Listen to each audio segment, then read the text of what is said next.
All right, I think we are live. Yes, we are. So we've got the Duke-Michigan State basketball game going on in the background. Today is Saturday, December 6th, 2025. It is 1:53 p.m.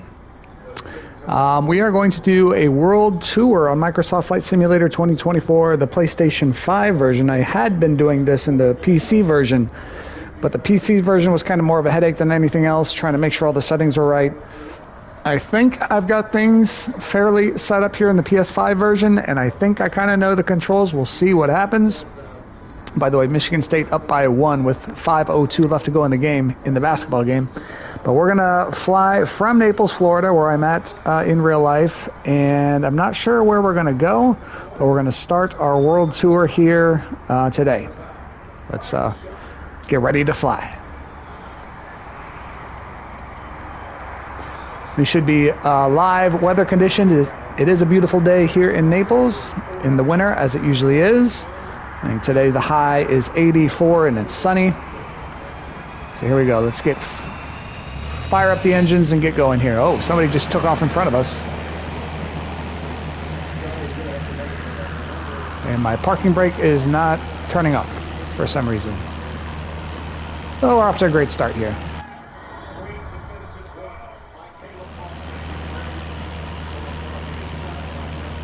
There we go.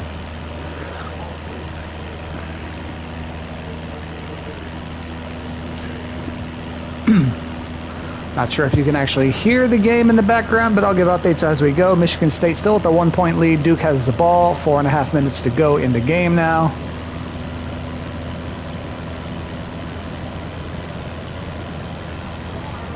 And Duke just missed a bunny.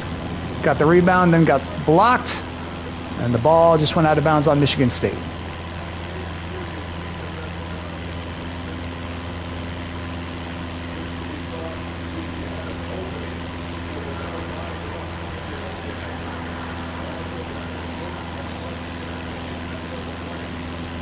And the graphics at the ground level, kind of like in the computer version, on my computer anyway, not the best.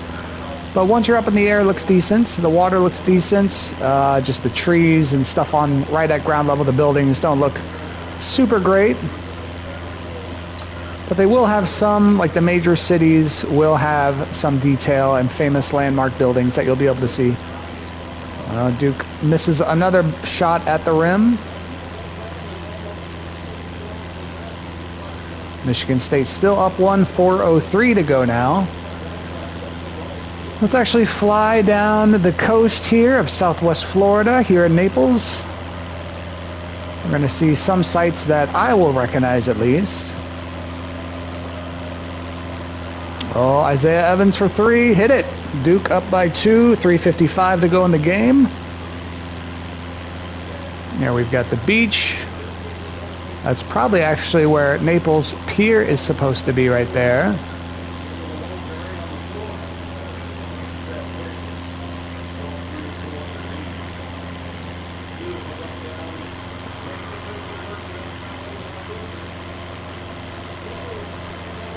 Not entirely sure if I want to fly north along the Gulf Coast of the United States or if I want to fly down to Cuba. We could fly over to Miami and then down to Key West maybe. We'll see. 95% fuel. We loaded it up with fuel before we left. First thing I'm going to do is see if I can find my apartment complex. Oh. Duke just almost turned the ball over, but Boozer got the ball back, threw a garbage shot up and missed it. Michigan State now with the ball down 2, 3 minutes to go.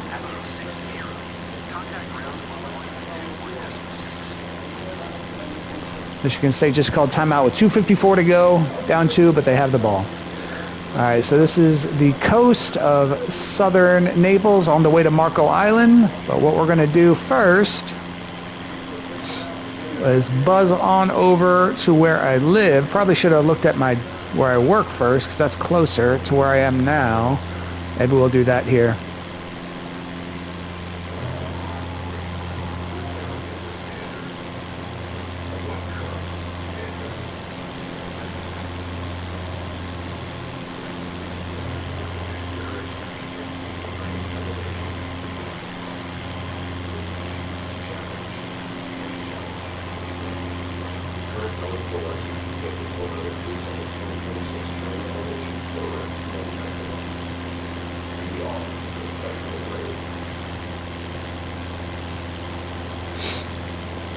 Alright, so we're going to go right back over the airport that we just took off from.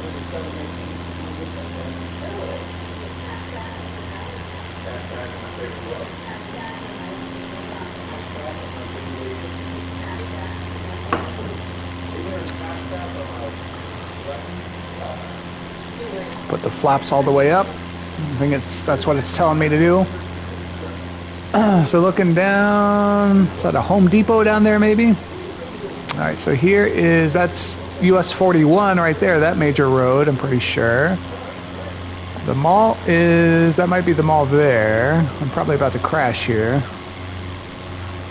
There's the airport.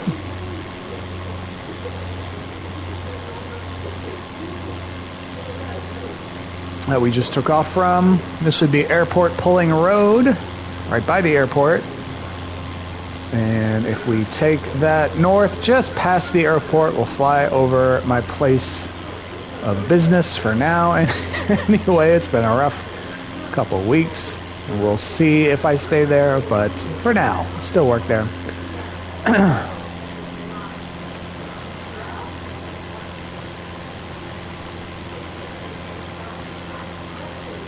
And there it is, the building right by that pond there, just by the field.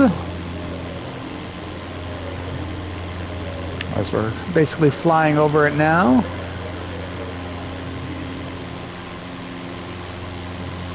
Now let's find the old apartment complex.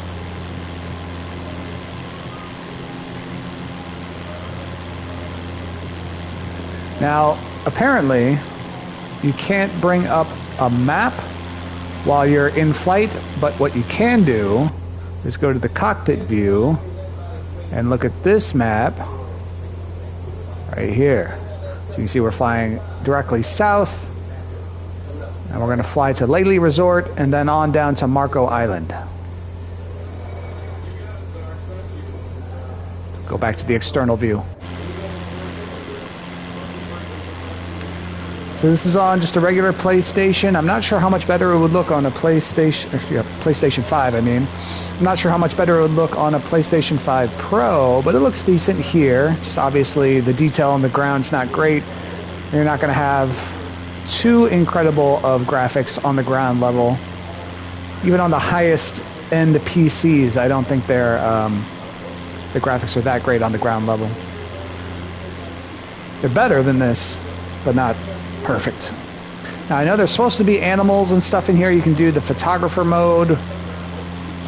So I don't think I've ever actually noticed animals when I was playing the game on PC, but maybe my computer just couldn't handle the settings where animals would be visible.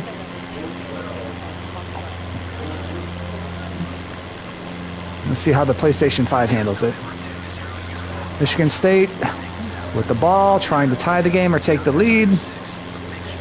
There's a shot from two, they miss, but get offensive rebound.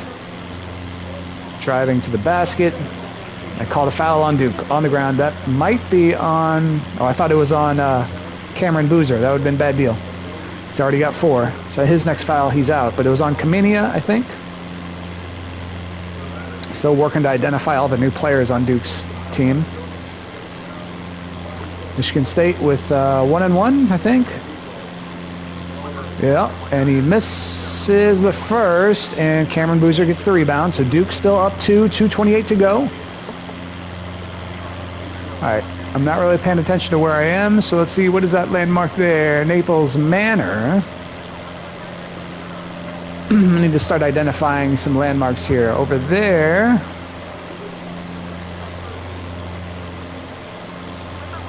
is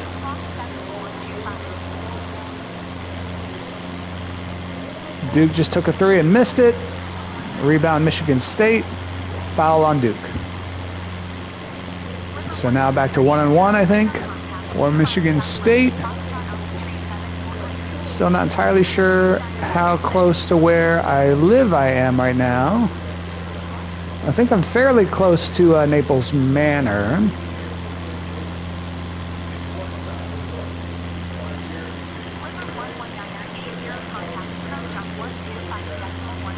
Be a lot easier if I could look at the map a lot easier rather than going in here. I should be fairly close to where I live. Oops. Gotta remember to hold down L1 when I'm moving around in the cockpit.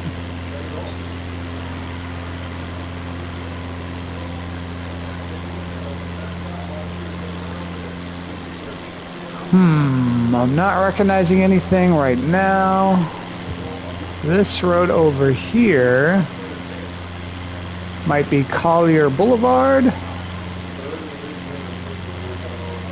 If it is, I'll figure out where we are here fairly soon. This looks like it must be Collier Boulevard. Now it's tied. Michigan State hit both free throws. Duke's got the ball. 1:55 to go. Is this Walmart up here? This might be Walmart, the Walmart I go to for groceries.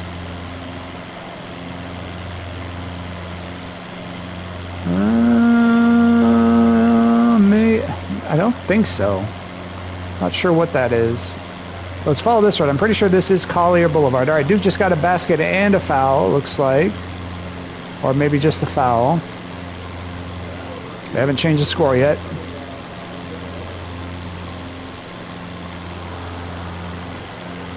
Looks like Cameron Boozer will be... Yeah, he missed a shot. So 2 free throws for Duke.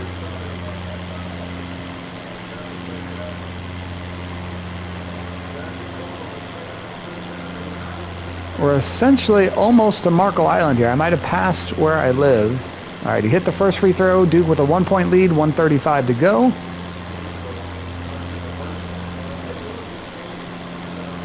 This is like the bridge to Marco Island down here, I think.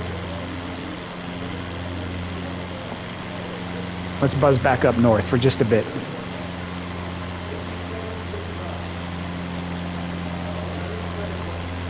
Well, you know what? We'll come back to it. We'll come back to it. We'll go down to Marco Island, and we'll fly back up here, see if I can find my apartment complex, and then we'll head to Miami.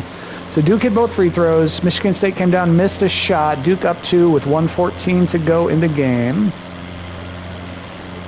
That would be a huge win. Michigan State is undefeated at 8-0, and this is at Michigan State, so it would be a huge win for Duke to win this. They've had a couple very close games, but this would probably be their best win. 3-point attempt missed, but a foul. 3 free throws for Duke. 58 seconds to go. If they hit all 3, it'll be a 5-point game. Isaiah Evans is shooting. He definitely should be capable of hitting all 3. Michigan State players obviously unhappy with the foul call. It's dicey. I don't think it was a guaranteed foul, but they called it. So Isaiah Evans shooting threes, an 87.5% free throw shooter on the year. Made the first one, 3-point game.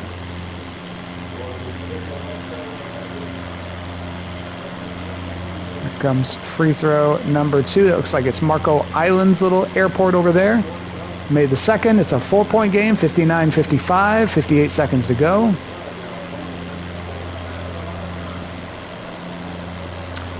And here's an example of one of the issues of the graphics on this game. You can see the road this is actually a bridge. The road goes underwater down there in a graphical glitch, which is unfortunate, but what are you going to do? You can't have the full world perfectly rendered in a PlayStation game. We're not there just yet. Maybe 25 more years we can do that.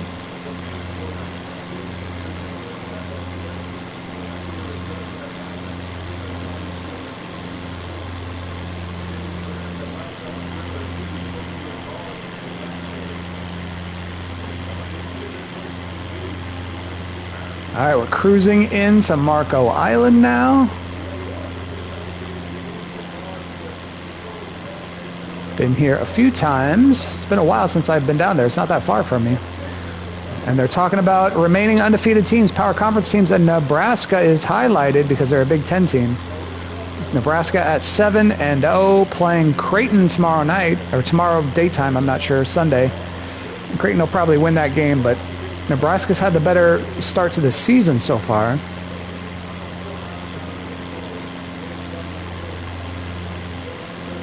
So Duke hit all 3 free throws. It's a 5-point game. Michigan State's ball. Duke has the possession arrow. Here we can see all the resorts on the beach on Marco Island. Beautiful beaches down there, by the resorts anyway. Tiger Tail Beach, which is off this way. Not quite as nice. Yeah, this is Tiger Tail Beach right here. I've walked on this beach. It's quite a hike to get there from where you have to park with your Collier County beach parking pass. But then you get into the white sand beaches of all the resorts here. These are very nice beaches. The Tiger Tail Beach farther north, behind us now, is pretty shelly and not quite as powdery for the sand. So Michigan State got a bucket at the baskets, 3-point game, 44.3 seconds to go.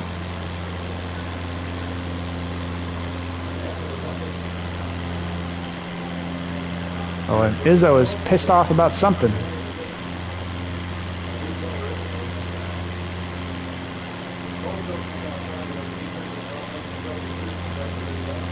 All right, so we got to look at Marco Island's beautiful beaches here in Southwest Florida. Now we are going to fly back north and see if I can find my apartment complex in southeast Naples on the way to Marco Island before we head east to Miami. And then eventually we'll head to Key West, and that might be where we land.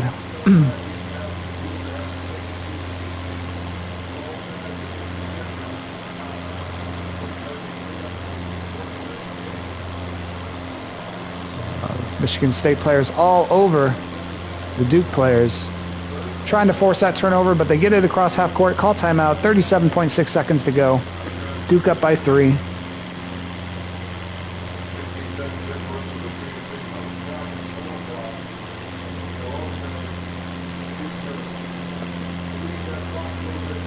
After the basketball game here, we'll switch over and see what else we got. We got all the conference championship games for college football today, or at least most of them.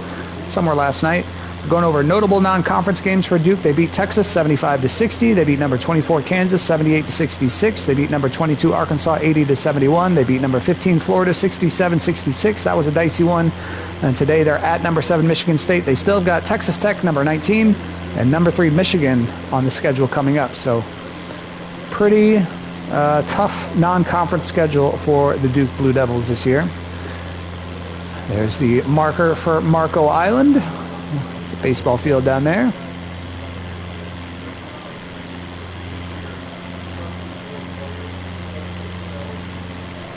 All right, so now we're going to head back up north towards Naples.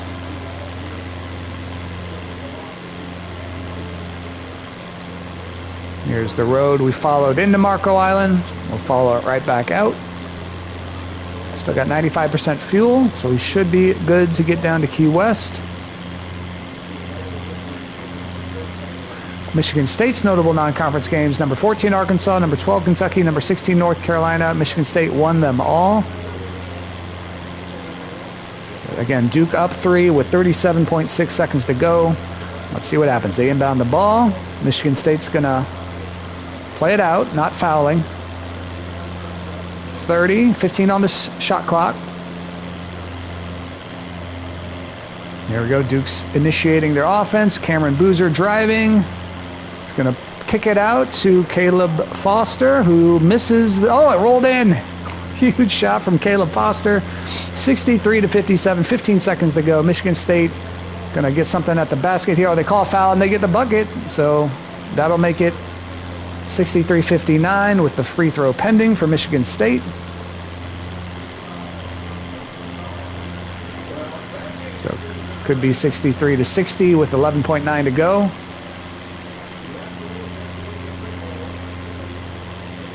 That was unfortunate.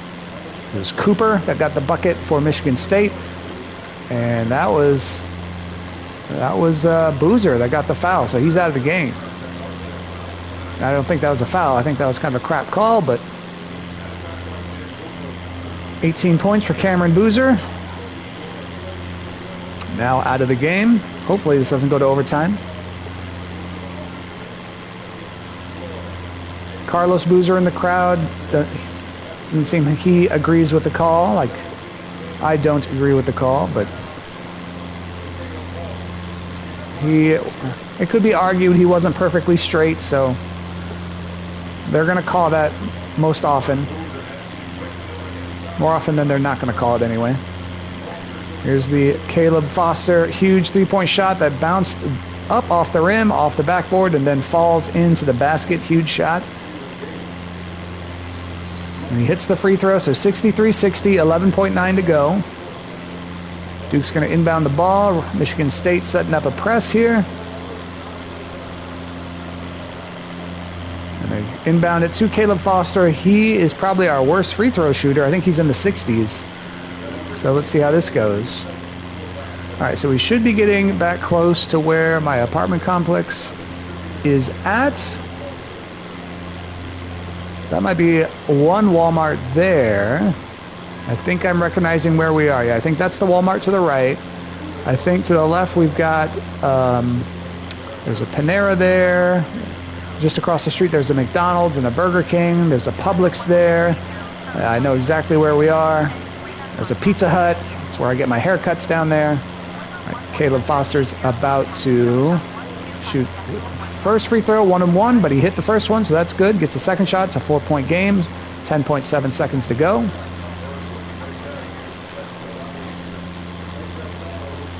All right, so we're going to see a hospital eventually on the right of this road, and I live just to the left of that. Hit both free throws, 65-60, 10.7 to go. Michigan State dribbling down the court, trying to get a layup. No good. I need to pay attention to my plane. I didn't fly past my apartment yet, hopefully.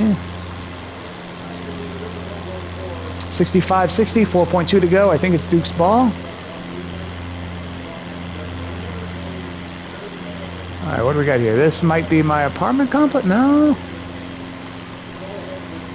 Yeah, that's the hospital. So this is it. This is my apartment complex here. Just under me right now. So that's my road. That's the street I walk down. It looks as though the satellite imagery, those buildings right next to my apartment complex, it looks like this was taken when that was just being built. There's absolutely no greenery around there. It's very different in real life now. So it's interesting to see it like that. All right, so now we're going to head east to Miami. Duke is shooting another free throw. They hit that one. He was 1 of 2, so 66-60, 4 seconds to go. Duke's got this game won. Big win for Duke. Michigan State guy, I think, just missed a layup at the buzzer. Didn't matter, but 66-60. Duke gets the number 4. Duke gets the win over number 7 Michigan State in East Lansing. Duke's 3-0 at the Breslin Center, the only undefeated visiting team with multiple wins. Huge win for the Blue Devils here today. Now, let's find a football game. BYU and Texas Tech are playing in the Big 12 Conference Championship. Let's see how that's going. Texas Tech up 13-7. Oh, God. Texas Tech quarterback just shot-putted a pass about 10 feet in the air. Eventually fell incomplete.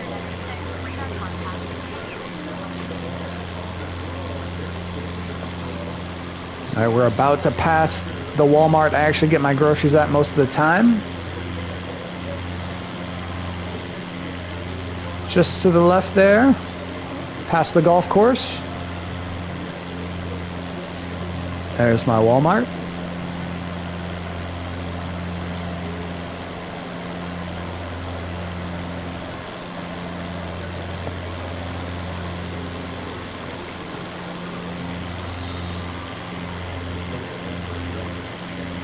Not a cloud in the sky here in Naples, according to the video game.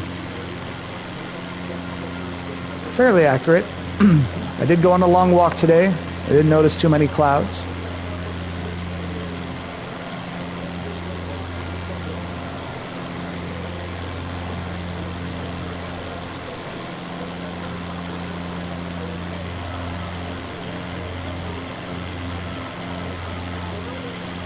Texas Tech does not convert on 3rd and 8. It's going to be 4th and about 2. They're up 13-7. Third quarter, about 5.5 minutes to go.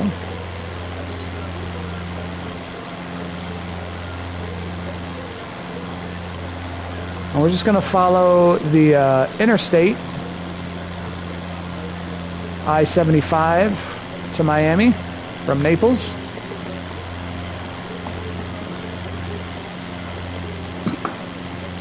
So Texas Tech is going for it on 4th and 2, up 13-7 in the third quarter. Interesting play, direct snaps. The running back, he pitches it to the quarterback, who throws. Looks like incomplete. The receiver's looking for a penalty flag, but none comes in, so BYU takes over on downs.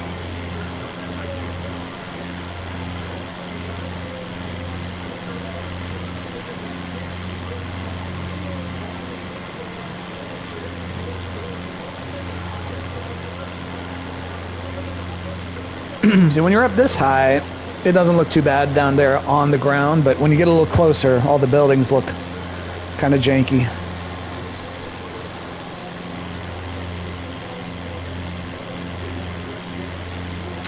I wonder how much better this looks on a PS5 Pro.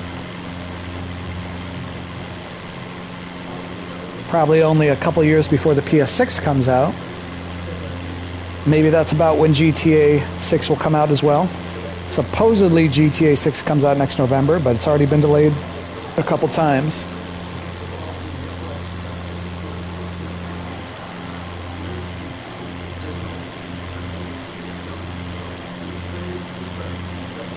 I think we should be getting close to I-75.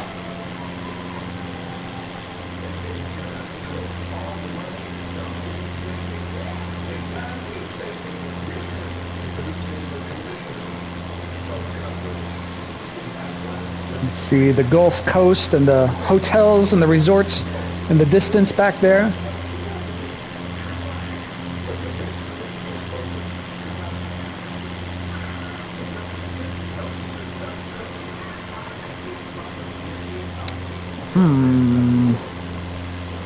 Is this I-75? Let's follow it. It doesn't look like our road continues north anymore, so this doesn't look like it's an interstate. It looks like it's still, oh, maybe it is. Maybe it is the interstate. It doesn't show on-ramps and off-ramps and all that stuff.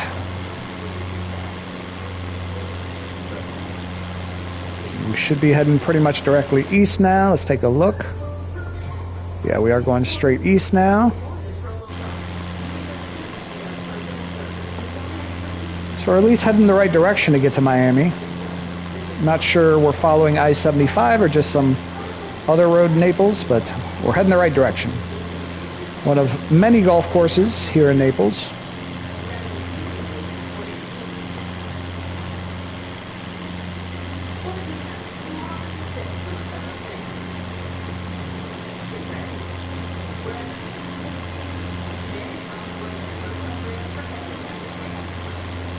More golf courses, shocking.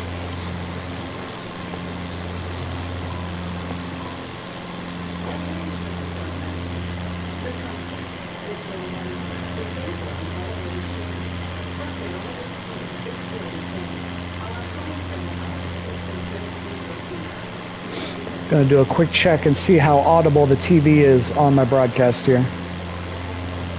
Check and see how audible the TV is on my broadcast here. Check and see how audible the TV is. Can't really hear it.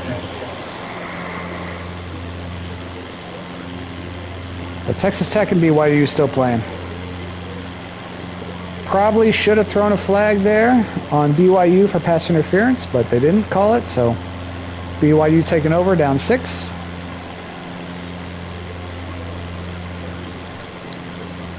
All right, so I'm not entirely sure the interstate actually does this, veering north like this.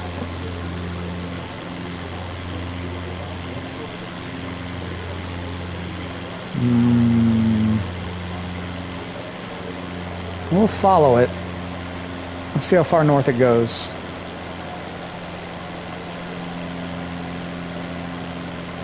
Looks like it goes north quite a ways.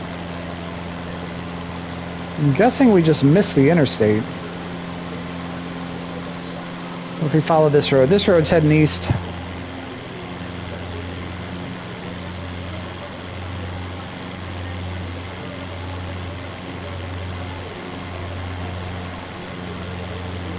Could, of course, fly over the Everglades and see if we see any gators.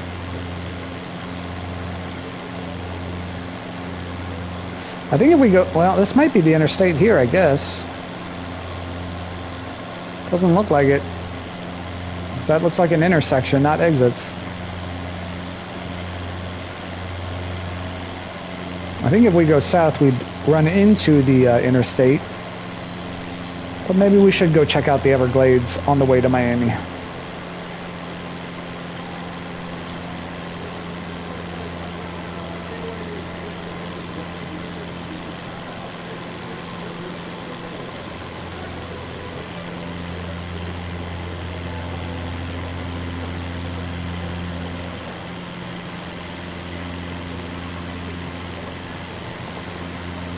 Our fuel is just staying at 95%, so I must have a setting on where you just never run out of fuel.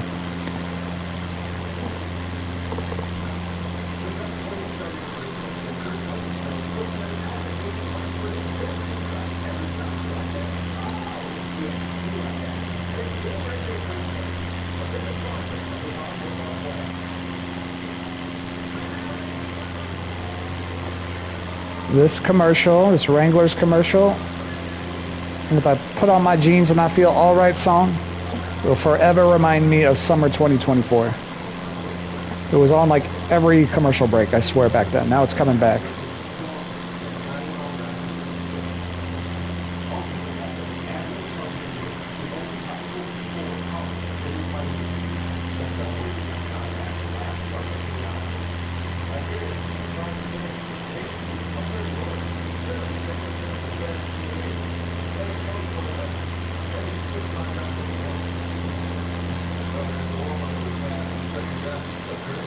Wonder who lives there.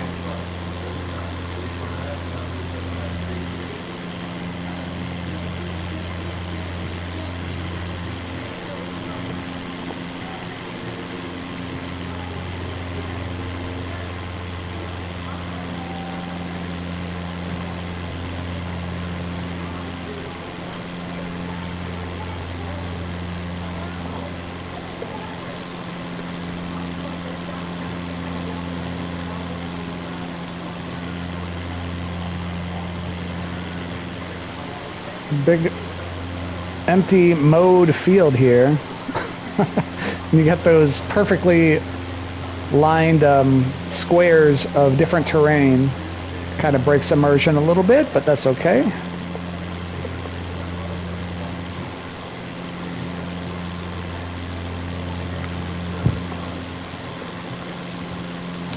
Should be getting closer to the Everglades.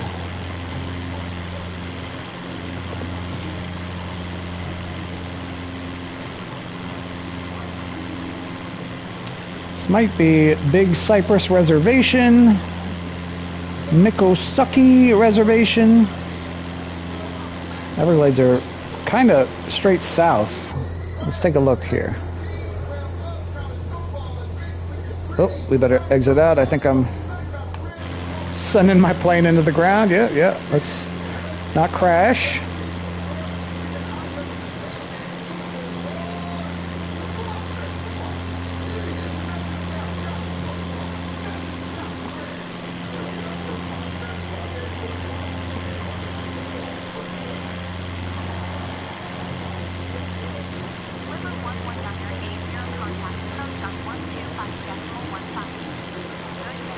Good day.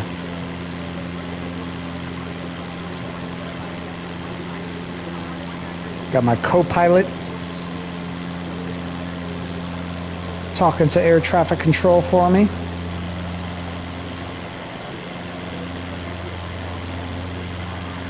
Oh, interception by Texas Tech. Take it back to the 11-yard line.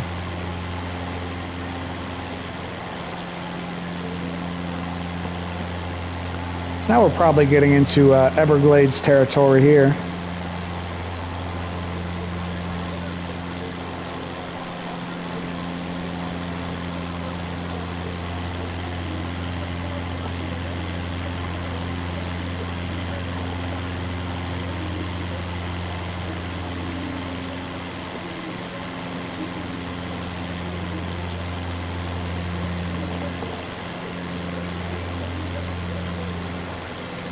You would think that even on PS5, not PS5 Pro, but you would think you would still get some wildlife being able to show up in the game. But maybe that's just in like photo mode or something. Oh, Texas Tech just got a touchdown, so it's going to be 20-7 unless they go for 2. This, I think, is not the interstate, but it's another way to get to Miami if you follow this road, and I think I've taken that road to Miami before.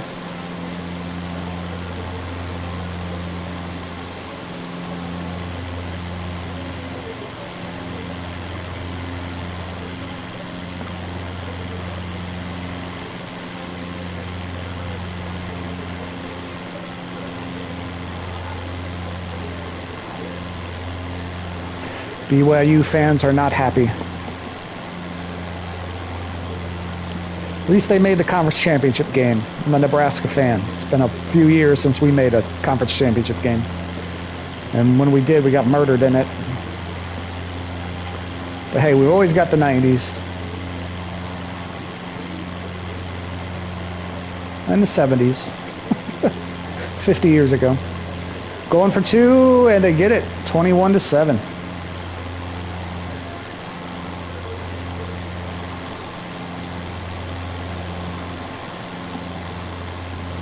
Be interesting to drive these roads. I think they're roads and not just like dirt paths. Maybe they're dirt paths, looking at them closer.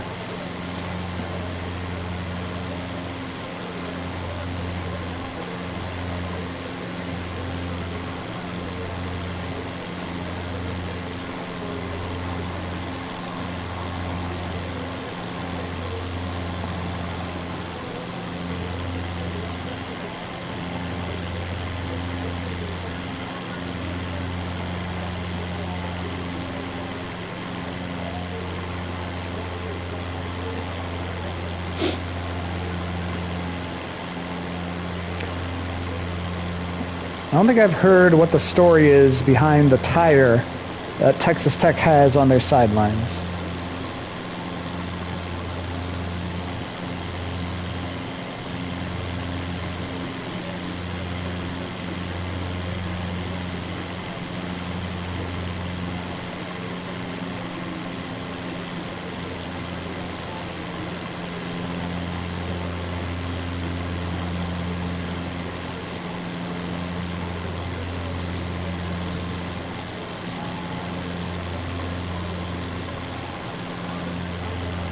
All right, we're still cruising along. Let's check our map real quick. I don't know how you zoom out. Is there a way to zoom out? Doesn't seem like it.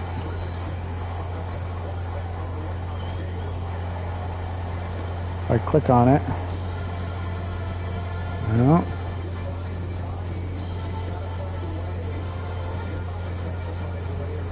Can't exit out of it. There we go.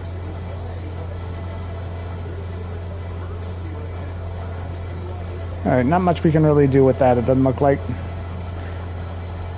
We're still heading south. There's another map we could look at, I guess. At the barometric pressure, of course setting. Interesting.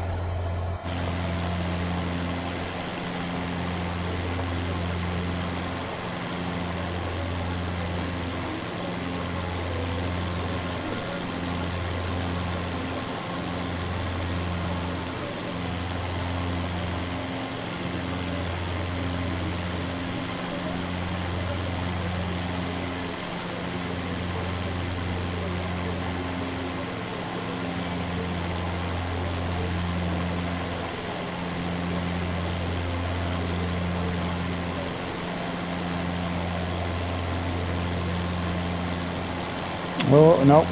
BYU almost had a long completion, but not quite.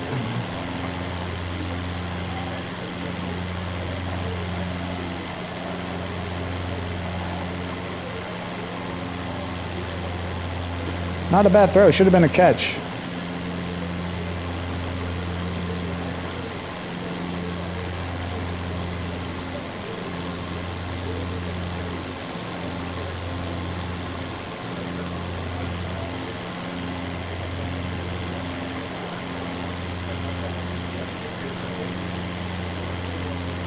So Texas Tech getting the ball back up 21-7. This game's not over, but it's looking like BYU's got less and less of a chance here. What else can we watch? Louisville and Indiana are playing in basketball. Let's see how that's going.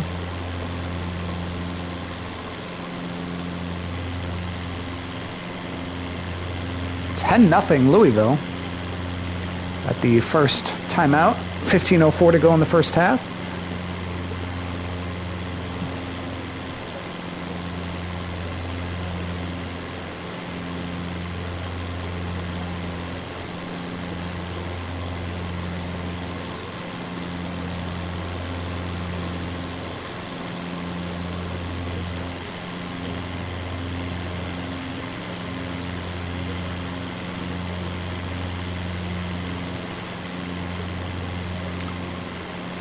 So this looks like grassland.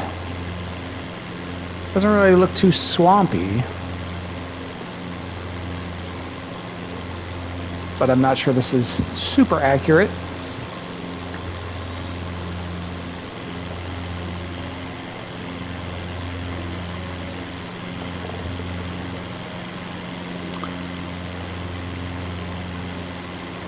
I guess we have the MAC championship we could check in on. Let's see what that score is.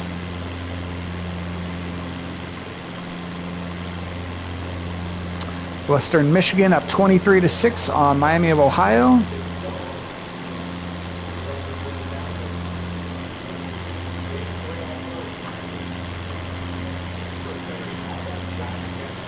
Marquette's playing at Wisconsin. Let's check that out. Wisconsin is up 14, 5:34 left to go until halftime.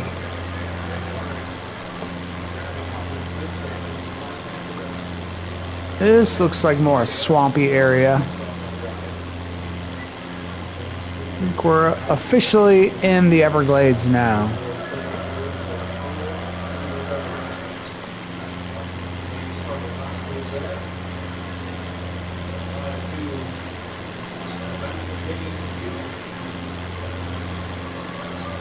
Sure, that's more Everglades off that direction.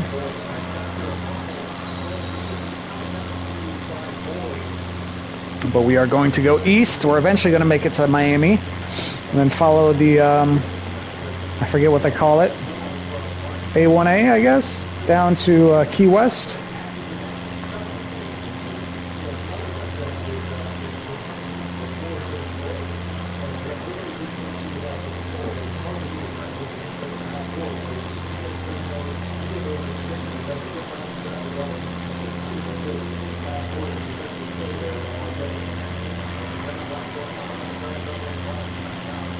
This is the Everglades Airport or Air Park. Can't tell what it says just yet.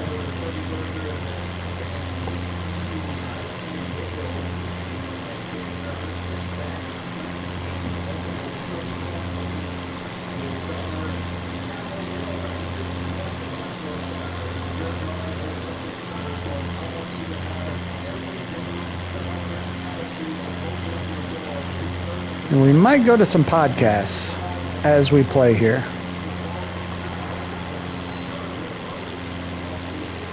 So I don't have much interesting to say other than giving you score updates from random games today.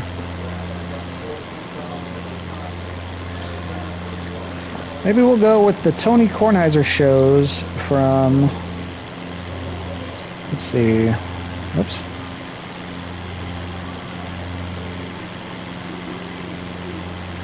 I haven't listened in a while. That's the Tony Kornheiser show. We've got 1, 2, 3, 4 we could listen to. We could start at the Thanksgiving episode that I didn't listen to. Go from there. Probably turn down the TV. If we're going to do the podcast, I don't think you can really hear the TV, but you might be able to hear some stuff every now and then. Everglades Air Park. There it is. I almost bought a new TV, but I've spent enough money in the past few days. Got some Christmas money for my niece and nephew. Bought a Christmas present for my mom. still need to get one for my dad, and then a Christmas present for my girlfriend, and her birthday present, because birthday's on the 30th. So there's still a few gifts to get. And of course, I bought this game. I had to get the early access, so I had to drop $100 on it. The game already on PC, because I'm smart. But it's so much more convenient to play on the PlayStation. I remember thinking when I first bought the Microsoft Flight Simulator games, I wonder if they'll ever be on PlayStation, available on PlayStation. And back then, everyone's saying, oh no, there's no way Xbox would ever put their games on PlayStation, but it's happened. And I'm happy about it, even though I had to spend more money.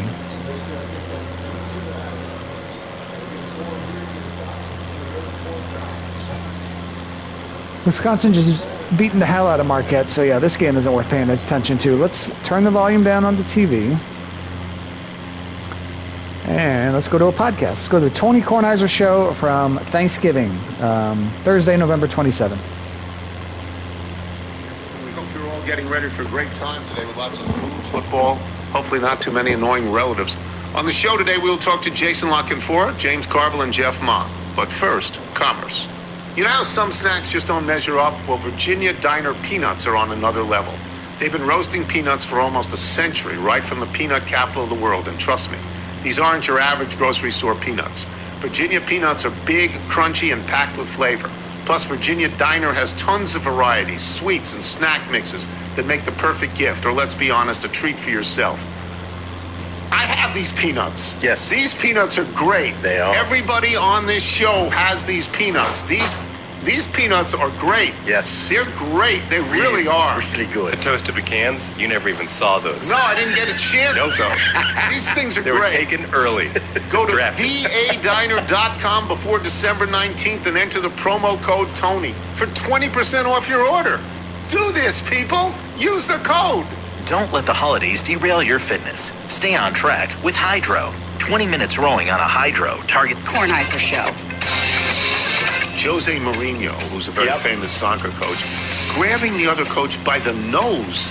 Grabbing him by the nose. Then the other coach did what soccer players do, went down in a heap and, was looking for a red card. 20 seconds and see if there was a red card. When did that happen? How cool was that? What, do we like Mourinho, or do we think he's a dope? Oh, no, I love Mourinho. I love anyone that's polarizing and that gets my attention. I'd also just ask the simple question, how big was the nose for him to be able to grab it? You know what I mean? Like, you From gotta distance. have a pretty good honker. The Tony Kornheiser Show is on now. Okay, this is our Thanksgiving show. It's not particularly special. We're just doing it on Thanksgiving. Every show's special. Yeah, well, to a degree. I'm used to working on holidays, and it's okay with me. And if Jason Lockenfora and Jeff Ma and James Carville are willing to be on, before their day really starts, that's great. So that's what we're doing here. We like to do 3 shows a week, though I will say there's a certain iffy quality to the Christmas season. I may take a week off. I may have, I take just 1 week off twice a year, and that may be it this year, early in the calendar year, because Let's decide sooner than later. There's Yes. partners who'd like to know. Yeah, we start in September. That's when Yes. our calendar year starts. Yeah, we will decide soon, because I think I'd like to. I haven't been on a vacation in a long time where I went somewhere. Yeah, it's been a while. I think I'd like to go somewhere. We tease vacation a lot, and then it never happens. No, but Alan has said, let's go play. So, maybe I will. I'm thinking about it. Don't worry about it, because the next week we'll have 5 shows if you want. Don't worry about it. It'll be fine. All right, so what happened yesterday? There's something happening during the morning and afternoon with me that involved Michael, and we will get to that in a second. I will just make a couple of early comments here. I am lost without PTI. I don't know what to do. 4 days in a row, there's no PTI. I don't really know what to do. I don't know how to plan my days. At least you have football today as your North Star. Yes, I can do that. Yes. Yesterday was tough. When I got back from the thing we will talk about, I really had nothing to do, and at night, I didn't want to watch college basketball. I'll confess this. I love college basketball. It's just too early for me. Yeah. I don't know anybody on any teams. I just don't know it. And I'm going to, I like to wait for January or February when they start playing. There's enough time for college conference basketball. games. So I didn't watch it. I watched some of it, but I didn't care. And that's fair to say. I just didn't care, and Is Binghamton playing last night? No, I don't think so. So then, but at night, I was wandering around the dial because a lot of college basketball, and I ended up on Boston and Detroit, the Celtics and the Pistons. And that was a good game, and it held my attention all the way through. And Derek White and Jaylen Brown for the Celtics, it just seemed like they made every three they took. And the Celtics finally won. They won late, and they won basically on a disputed foul call. I would dispute the foul call. Kate Cunningham was coming up the court. Boston is up by 3. You want to foul. You don't want it to be a shooting foul because it only gives them an opportunity for 2, and you're going to win the game because there's like 2 seconds left. A couple of guys go over to Kate Cunningham at midcourt, and they attempt to foul him, and as they get their hands on him, he jumps up in the air and throws the ball, and they give him 3. You know, the intent is not that come on, stop. It's like referees in the NBA, they don't forget walking. Nobody calls walking. These people take 6 steps. Forget that. They don't call offensive fouls anymore. They're no off. Every single contact going to the basket is a defensive foul, even when it's not. And it's not 30 to 40% of the time. They don't even call it. I don't even think when you're a referee now you have to take a test to explain what an offensive foul is because they don't call it. They just don't call it. Anyway, Kate Cunningham was a great player. And the Detroit Pistons, great young player in the league. The Detroit Pistons have won, 15 games in a row, 18 games, whatever they've won. It was 13. They've won a lot of games in a row. This is at Boston. And Kate Cunningham is giving 3 shots. And I haven't seen him miss all night. On the hardest possible drives to the basket, he doesn't miss. He makes the first 2. He misses the 3rd. So they don't tie the game. Boston inbounds. You just have to inbound the ball that you're going to get fouled. And so that's what happened. And so Boston won the game. So that held my interest. But it wasn't the highlight. We'll get to the day. We'll get to the shotgun at Columbia. This thing was the highlight of my day in sports, and highlight is probably the wrong word. It's not low light. It stopped me in my tracks. The roast chicken Mom made? No, that was... By the way, I got to chime in, and number 10 Iowa State defeated number 1 Purdue in college basketball today. That I did not reference yet. Had nothing to do with sports. That was a good roast chicken with orange in it. It was a very good roast. I'm very happy. We have a lot more left over, which is good. No, there was a note on the crawl. I was watching ESPN, and there was a crawl, and it said Anthony Rendon in talks with California Angels to void contract. And so I looked that up. Anthony Rendon, they're going to try and buy him out. He's in the 7th and last year of his contract. I had no idea it was that long. 7th and last year. Anthony Rendon, and it said Anthony Rendon is expected to retire. Yeah. Wow. Anthony Rendon was great in Washington. A reluctant star. He was a great player. He was in the middle of it. He was a good enough third baseman, and he was a good hitter. And really he was good hitter. young. Yeah. And he left, and without a care in the world, he had no loyalty. He wanted money. He said this publicly, I'm going to the most money. And he went to the Angels. And what happened to Mike Trout has happened to him. You know, Albert Pujols, anybody that goes physically, you don't hold up. And he didn't play any games last year. If they buy him out, the total amount of games he could have played as an Angel over that 7 years, he will have played in less than half. Wow. I mean, it was sad for me because nobody cares about Anthony Rendon outside of Washington. I just don't think they care. No. He never had any impact with the Angels. So, just sad moment. It was sad because he was on the World Series team. Yeah, a brilliant player, and it just sort of physically and expected to retire. Yeah. And by the way, would repeatedly say out loud, I'm baseball. I'm good at it. I don't really care about it. Don't care about it. It's just a job. I don't care about it. It's a job. It's just my job 5 days a week, Rocket Man. So, I mean, to me, that was always a terrible thing to read.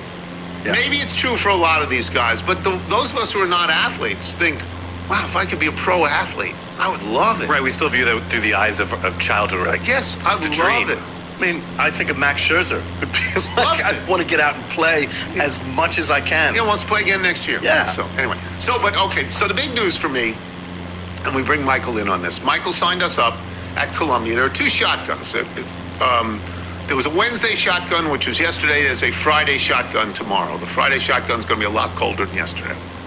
That's going to be... Well, we were targeting the Wednesday in case we had some travel over the weekend. Right, because you were thinking about going out to the Delaware. Yeah, so where it's going to be like, I don't know, 10 degrees and windy. So Michael signed us up. Explain who we played with, because this is a treat.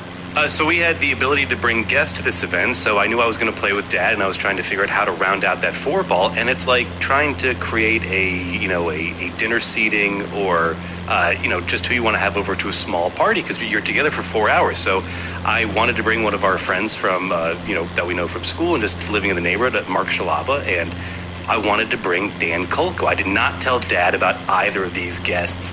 When I had Mark secured, I told you about it just because I thought you'd enjoyed talking baseball with someone who's been on the player development side for so long and knows all the players knows them personally. Yeah. And then... I didn't do that. I didn't want to intrude. I know. And then I wore my Nats shirt. I got to tease our fourth, which was Dan, when I found out he was in town and able to join. Wow, what did you say? You say you've seen this guy in the last month. It was 20 We've had him on the show, yes. So we go out and we see him every night. And it's lovely. I mean, it's just wonderful. Turned out to be a beautiful day, too. Honestly, shirt sleeves. Yeah. Shirt sleeves. Probably the last nice day of 2025 here in DC. Just because of the sun and it got warm. It was really nice. We had a really good time. Total delight. Now, I'm in a cart, so I drive with them, but it's, you're not really playing with, and I stink. I was just No, you played well. You drove the ball well. Yeah, I stink. And so the tough part for me is you're trying to manage different pockets of the group. So Dad normally just zips off and drives away, but you understand the role that you have, which is got to make a couple jokes, comment on some shots. Yeah, but also it was hard for you as a player because you were explaining everything that was going on, and you were like... I was in host mode. Like the mother hen. I was in host mode, and I honestly, maybe it's where I am approaching 40, but I'm looking at you. I want to make sure you're comfortable. I want to make sure my friends have a good time with you. I want to make sure the entire group's happy. It was really nice. And I got to see everybody in the group except for me had highlight holes, low lights. If Dan's would allow us to go to the tape, putted off a green a couple of times. Putted off the green. It's a severe slope, but putted off. And then just at one point on but Mark hit 3 putts of over 20 feet. Yeah, he started to feel it. Yeah. At one point, Dan putts off the green and just had Bob has tossed him to do the post game, and they've just lost a 4-run lead. So it was total delight. And Mark's big. Okay, Mark is a big guy. He played high school football, high school baseball, college baseball at Williams. Smart guy, went to Williams. There were times, Michael can hit driver. There were times when Mark's drive went 30 yards past Michael. Yeah, so we had the chance. We were in a sim room in last spring, and I saw ball speed numbers that are very good at the elite amateur level. Yeah, I mean, he really hits it far. And I got to say this sentence. Is that your drive?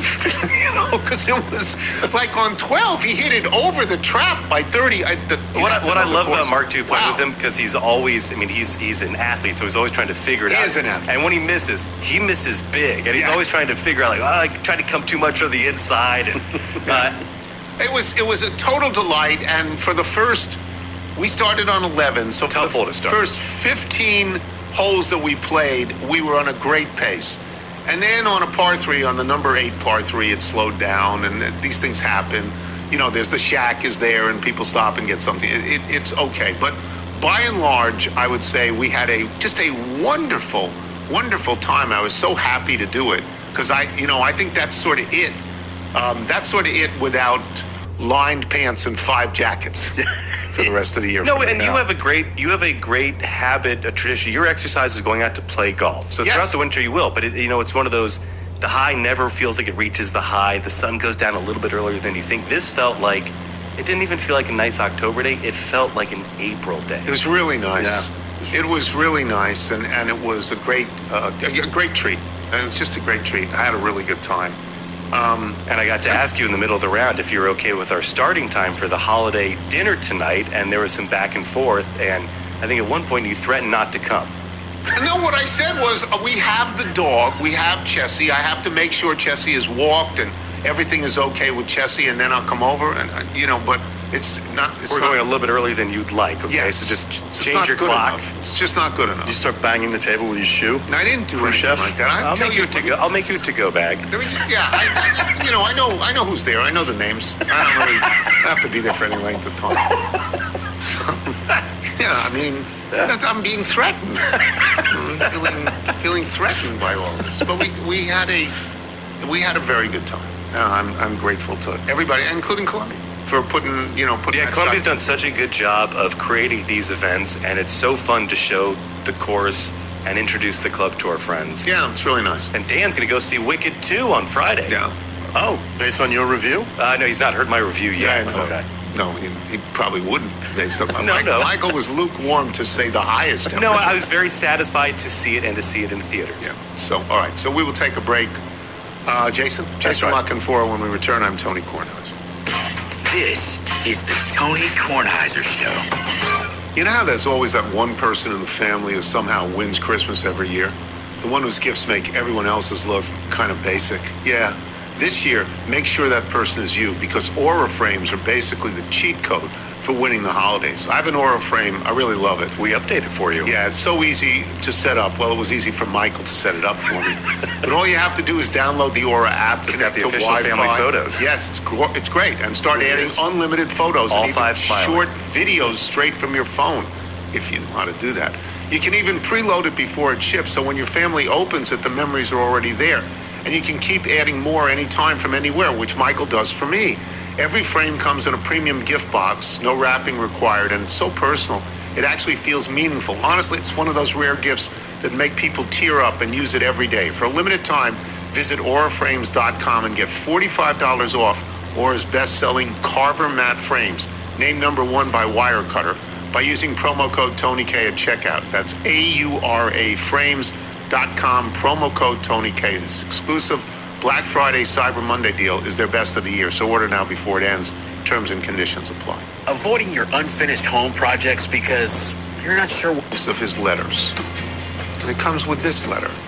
Greetings. For the first time in a while, I have some music to share, but this time it's not mine. I was only a minor contributor on this one.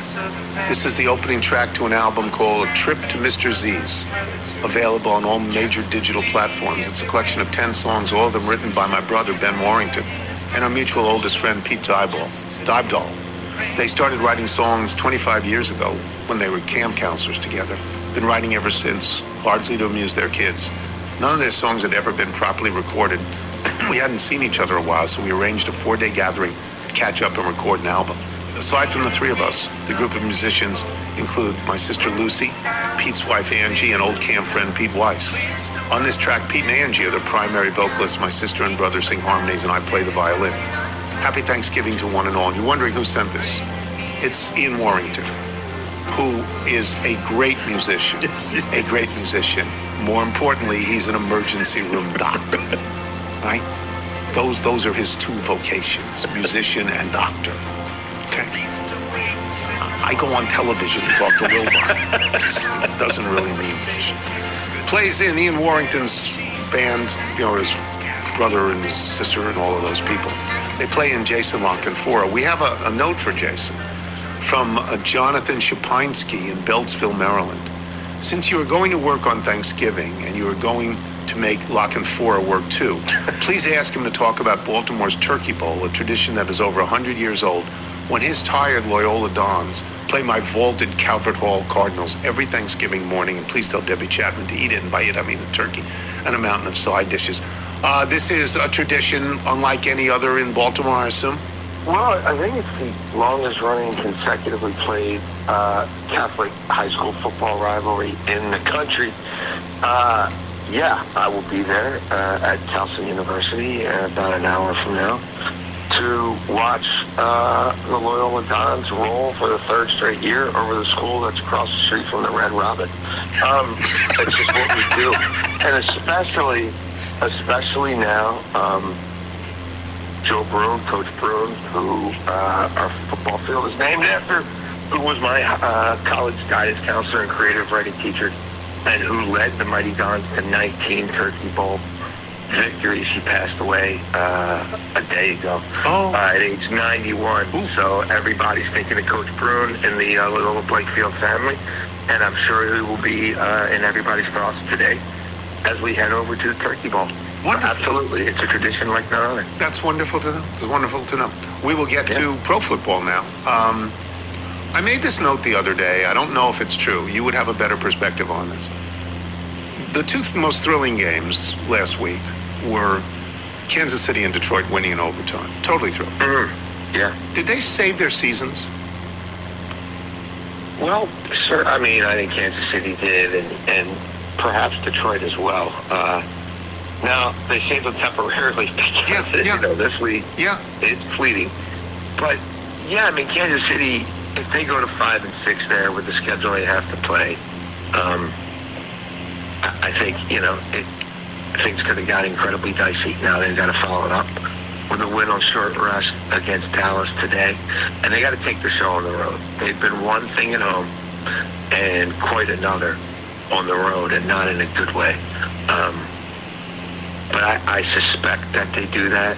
I suspect it's not the crazy, super high-scoring game that people are projecting and that the Vegas line is intimating. But, yeah, I mean, that was a huge win for them. And they kept getting in the red zone. They kept settling for 3. It's been their story with far too much regularity the last few years. It looked like the Colts might boat race them. The defense then buckled down, and the Colts couldn't run the ball, which is their superpower. And Daniel Jones was fine. I mean, he was fine, but Spags hemmed him in. Yeah, that would have been a devastating loss for Detroit as well, especially with them facing what appears to be, if not a must-win, then you better damn sight win if you want to win a division game against Green Bay today. What Jameis did to them, though, has to leave, there has to be some concern there. So I agree with both those things. I think the Dallas-Kansas City game, just by the numbers, is probably a mutual elimination game from the playoffs, yes? I mean, look, if Dallas loses and is under 500 late in the year, I think. Yeah. I think so. And I mean, Kansas City needs to string together a bunch of wins here. I mean, Kansas City, probably I'm sure they're thinking about trying to get to 10 wins. I think that's probably a pretty comfortable number. But anything other than that, and you're really looking at tiebreakers and math and maybe even coin flips, and nobody wants to go down that road. I've said this a couple of times. I'm thinking that because it's Thanksgiving and because Dallas is involved and they're playing Kansas City and it actually is a meaningful game, I think this is going to get the highest rating in years. What do you think? Yes. Right? Yeah, I mean, that is the window that does the best. It does, like, if you just look at raw numbers, the 425 window outdraws even the NBC window. I think that game just sets up incredibly well to get a lot of people involved. I think all 3 of these games are going to do quite well, to be honest with you. I don't think any of these networks is going to be whining when the spreadsheets come out. But yes, I think there's just a lot there. And Kansas City, with the Taylor Swift of it all, has kind of become the, AFC's America's team, I think, to some degree. And they're a team that's also become kind of hateable over the years. Maybe probably not quite as much as the Patriots, but I think there's a lot of people who enjoy watching the Chiefs lose, and there's certainly a lot of people who are captivated by what they've done. And everything about Dallas resonates. It is bigger in Texas when it comes to that team from an optics standpoint and just from a buzz and marketing standpoint. It does look. I think it's an under game. It doesn't mean I think it's going to be 10-9. And if it's what Vegas is projecting, 53, 54 points, then that people get into that stuff. Joe Burrow plays tonight, yes? Joe Burrow's out there? He plays tonight. With Jamar Chase. With Jamar Chase back from spitting, these are two separate issues. The spitting bothers me. Jamar Chase bothers me. All of these people who stand up there and say, I don't care if you like me or not, that's a lie. It's always a lie. They're always looking at social media and being depressed and then angered by the fact that people claim not to like them. People don't want to actually be disliked, and neither does Jamar Chase. But I am excited. I'd like you to talk about the plague of spitting in all football, not just the NFL, but also the notion that Chase and Burrow are out there, and how much, if at all, does that change the dynamic of the game? Yeah, I mean, the spitting thing, I just don't get. It's a reprehensible, shameful thing. To do something like that, you cost yourself $500,000 and a chance to play a game that you don't get to play forever. This isn't golf. You're not on the tour for 20 years. I mean, how many wide receivers played that long? I mean, a few, Jerry Rice, but I don't understand that inclination or where that sort of trigger comes from. I understand people can say things that are horrendous as well, and there are ways that people are provoked, but spitting on somebody's never. It's never the answer. I think the way Mike Tomlin spoke about that is pretty true and pretty revealing. But look, Joe Burrow coming back, I think is a big deal. He's wired a little different now, even by NFL standards. So I don't think he's coming back to hand the ball off and show people that he can stay healthy. I think he's coming back as Joe Burrow believes that until I look at the standings and there's an X next to our name, we've got plenty to play for.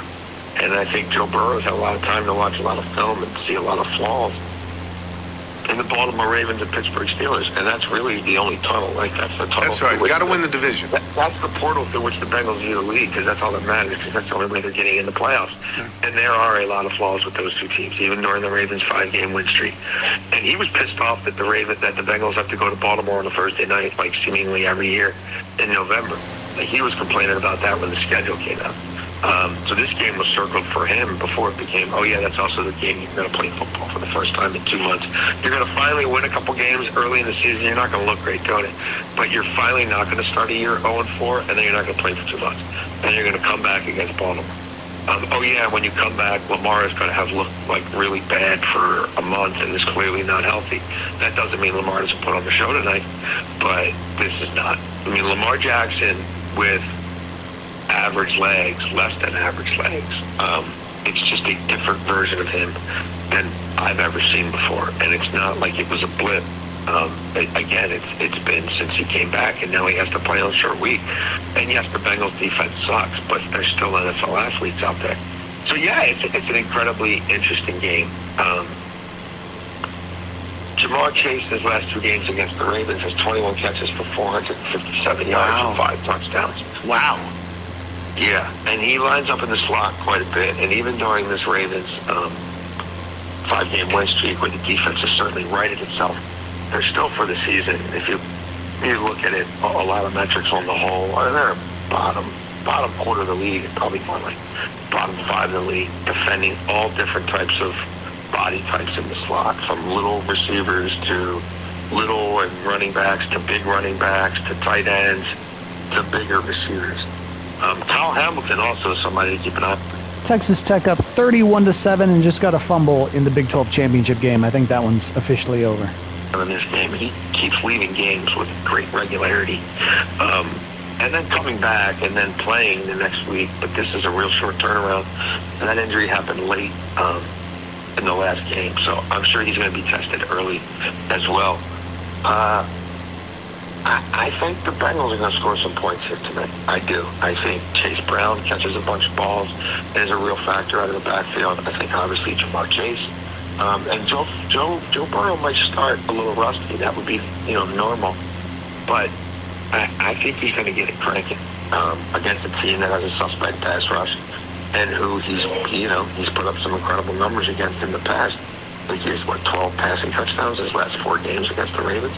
So I think that's a pretty entertaining game, too. Oh, all 3 are going to be good. All right, plug Wanna-Bet for us. Tell people how they can get involved. Sure. Thank you.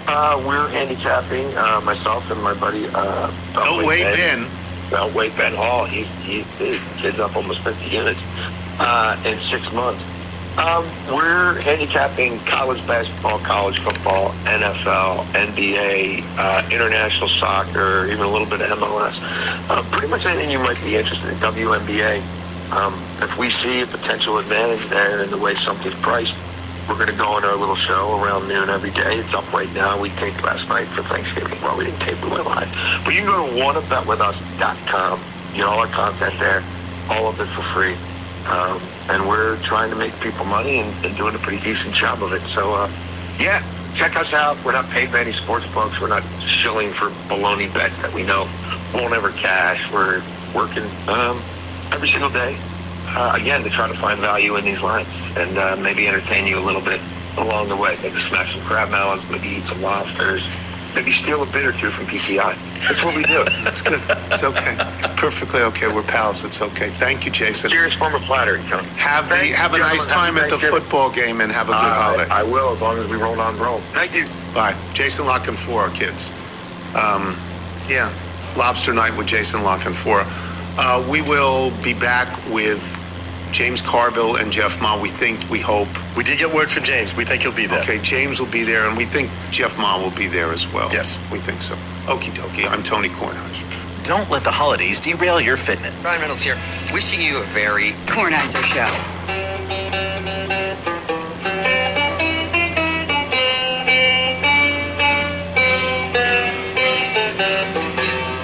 Mine eyes have seen the glory. This is the 97th String Regimental Band.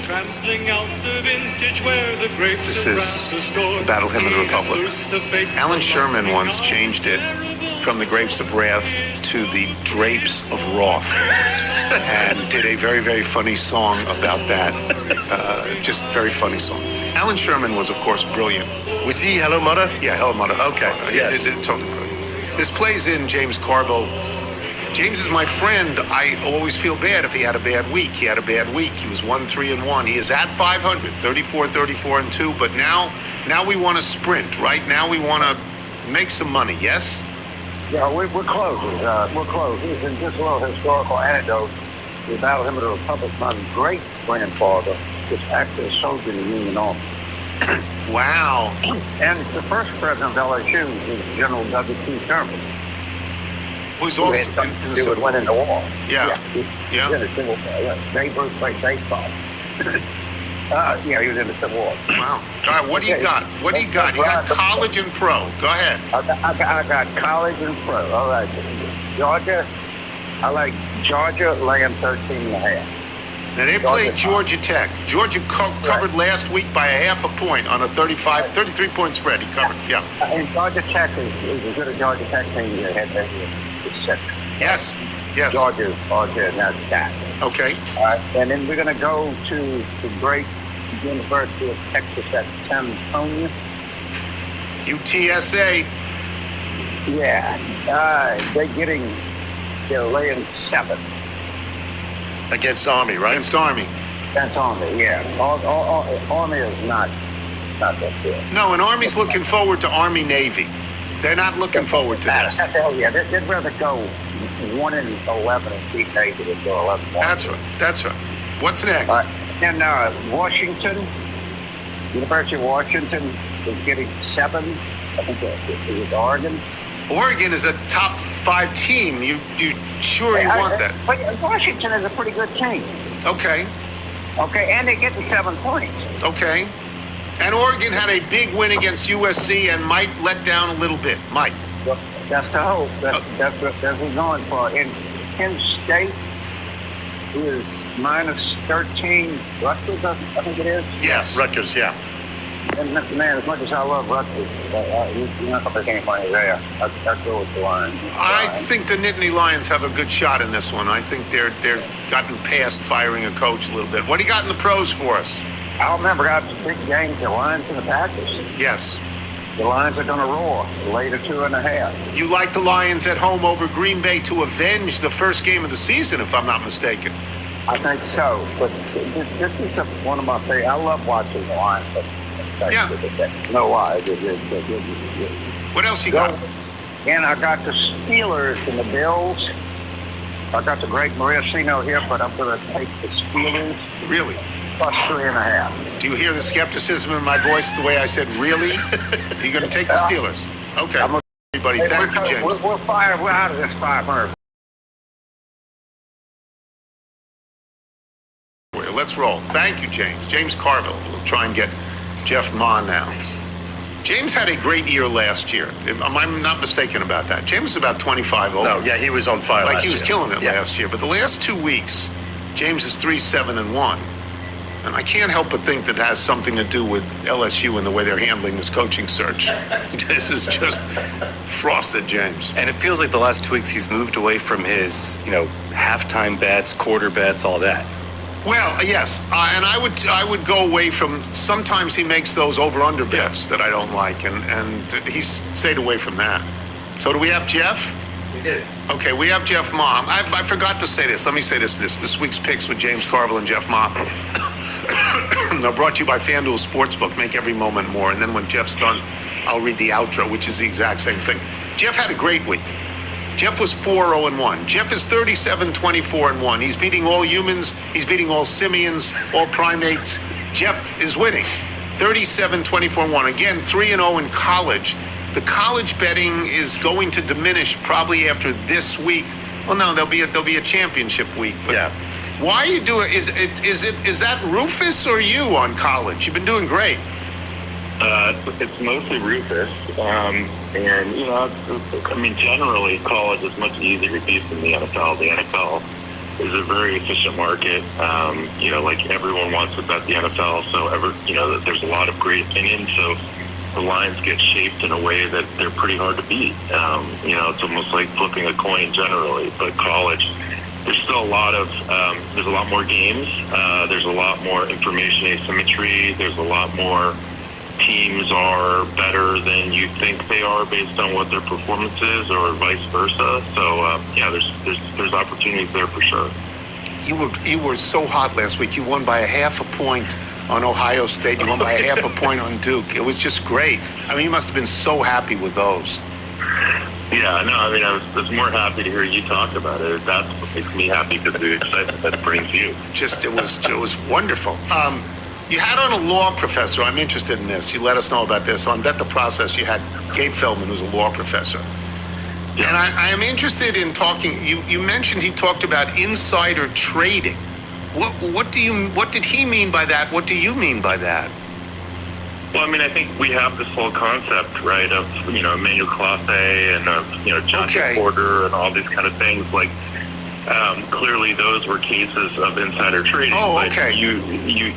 But there isn't quite the the regulations and the clear lines that there are in, corporate world, right? Obviously in the corporate world, we have this concept of insider trading, and there's been people that have been tried for it. And, if you are an officer of a company with material information, you know how to use that. I don't think players have that same knowledge of what it is. And so I think there probably needs to be much more of a concept around it. Like at the college level, you see this also where, the college players are very educated about it. But let's say you're the roommate of a player or the roommate of a player, and you have information that person hasn't been going to practice, or that person's been limping around campus, and you bet on that. Is that insider trading? And is that using information? So it's a gray area, and I think that's the area that I think we're all going to have to get, some level of regulations around, or some framework, so we understand how people should be behaving in those situations. Do you think that the leagues are powerful enough to say to the, FanDuels of the world, we can't have these kinds of bets anymore. We are too afraid of these kinds of bets. You have to stop doing it. Do they have that power? I think they do, really? Because it is their IP. The problem is I don't know. I think one of the challenges with sports betting is that it is state regulated right now. So every state have a different rule, right? If it becomes federally regulated, which I think it probably will be in the next 10 to 15 years, in that case, the government can actually make those kind of calls, because I think one of the things we know is that some of these micro bets just shouldn't be allowed, right? Betting on every pitch. There's just no reason for it, and it's too easy to manipulate, and it's not what the nature of sports betting should be, at least in my mind. So, I think it's a good question. I don't think leagues are in a position to do that, meaning I don't think they want to necessarily do that. They don't want to play that role. But I think if they did, they could probably push and say that we don't want you guys doing this. Okay. Give us your bets for this coming week.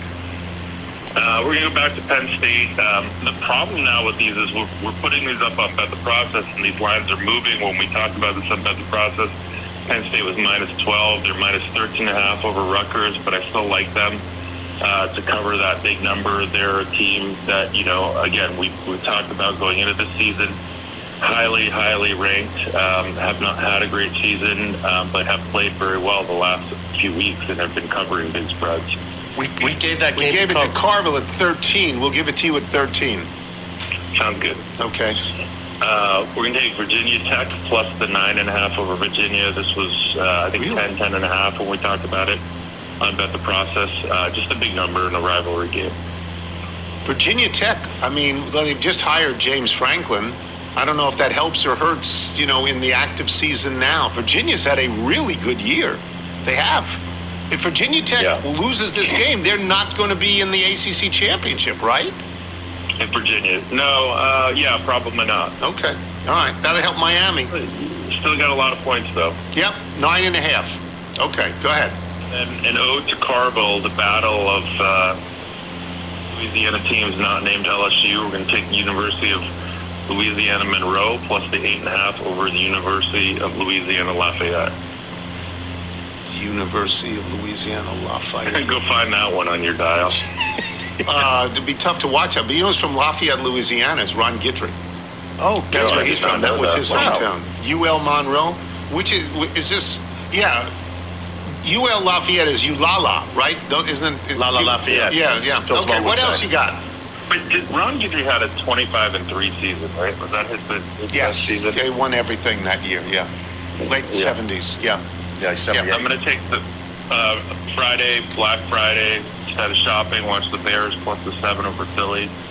I think, in Wilbon's credit, the Bears are a pretty good team, much better than we thought, and getting 7 against a Philly team that has some struggles offensively. Certainly, I think that their defense is great, but the 7 points is a lot. You're going to take the Bears? Oh, we root for the Bears to be crushed so that we can just look at Wilbon and say, the Bears were terrible. They were crushed. You're going to take the Bears. It makes me rethink everything. Okay, what else? And then I would take the Texans plus the 4 over Indy. Texans defense probably best in the league. Plus the 4 over an Indy team that obviously is they're good, but are they as good as they played the first 10 weeks of the season? Maybe not. So I'm going to take them plus the 4. We can give you plus 4.5. We can give you 4.5. We gave Chuck Todd 4.5. All right, sounds good. Yeah, I mean, the half point doesn't hurt, although, I don't know. I mean, 3.5 you'd want more than 4.5 most of the time, right? Yeah. Because that's the 3s and the 7s are the ones you want the hook on, right? I love it. You're learning, Tony. Yeah, I'm trying my best. All right, Jeff, have a great holiday. Go back to sleep. It's early out there. Happy Thanksgiving, guys. Right. Jeff Ma, boys and girls. And this week's picks with James Carville and Jeff Ma have been brought to you by FanDuel Sportsbook. Make every moment more. We will come back with email and jingle. I am Tony Kornheiser. HSS is ranked number 1 in orthopedics for 6. The Tony Kornheiser Show.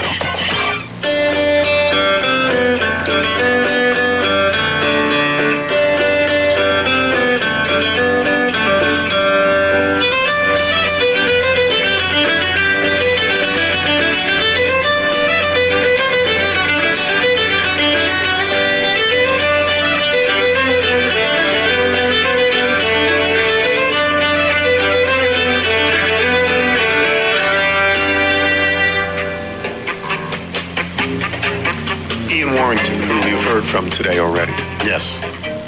And again, it would be fine if he were just a musician. He's an emergency room doctor. He went to medical school. He's a doctor.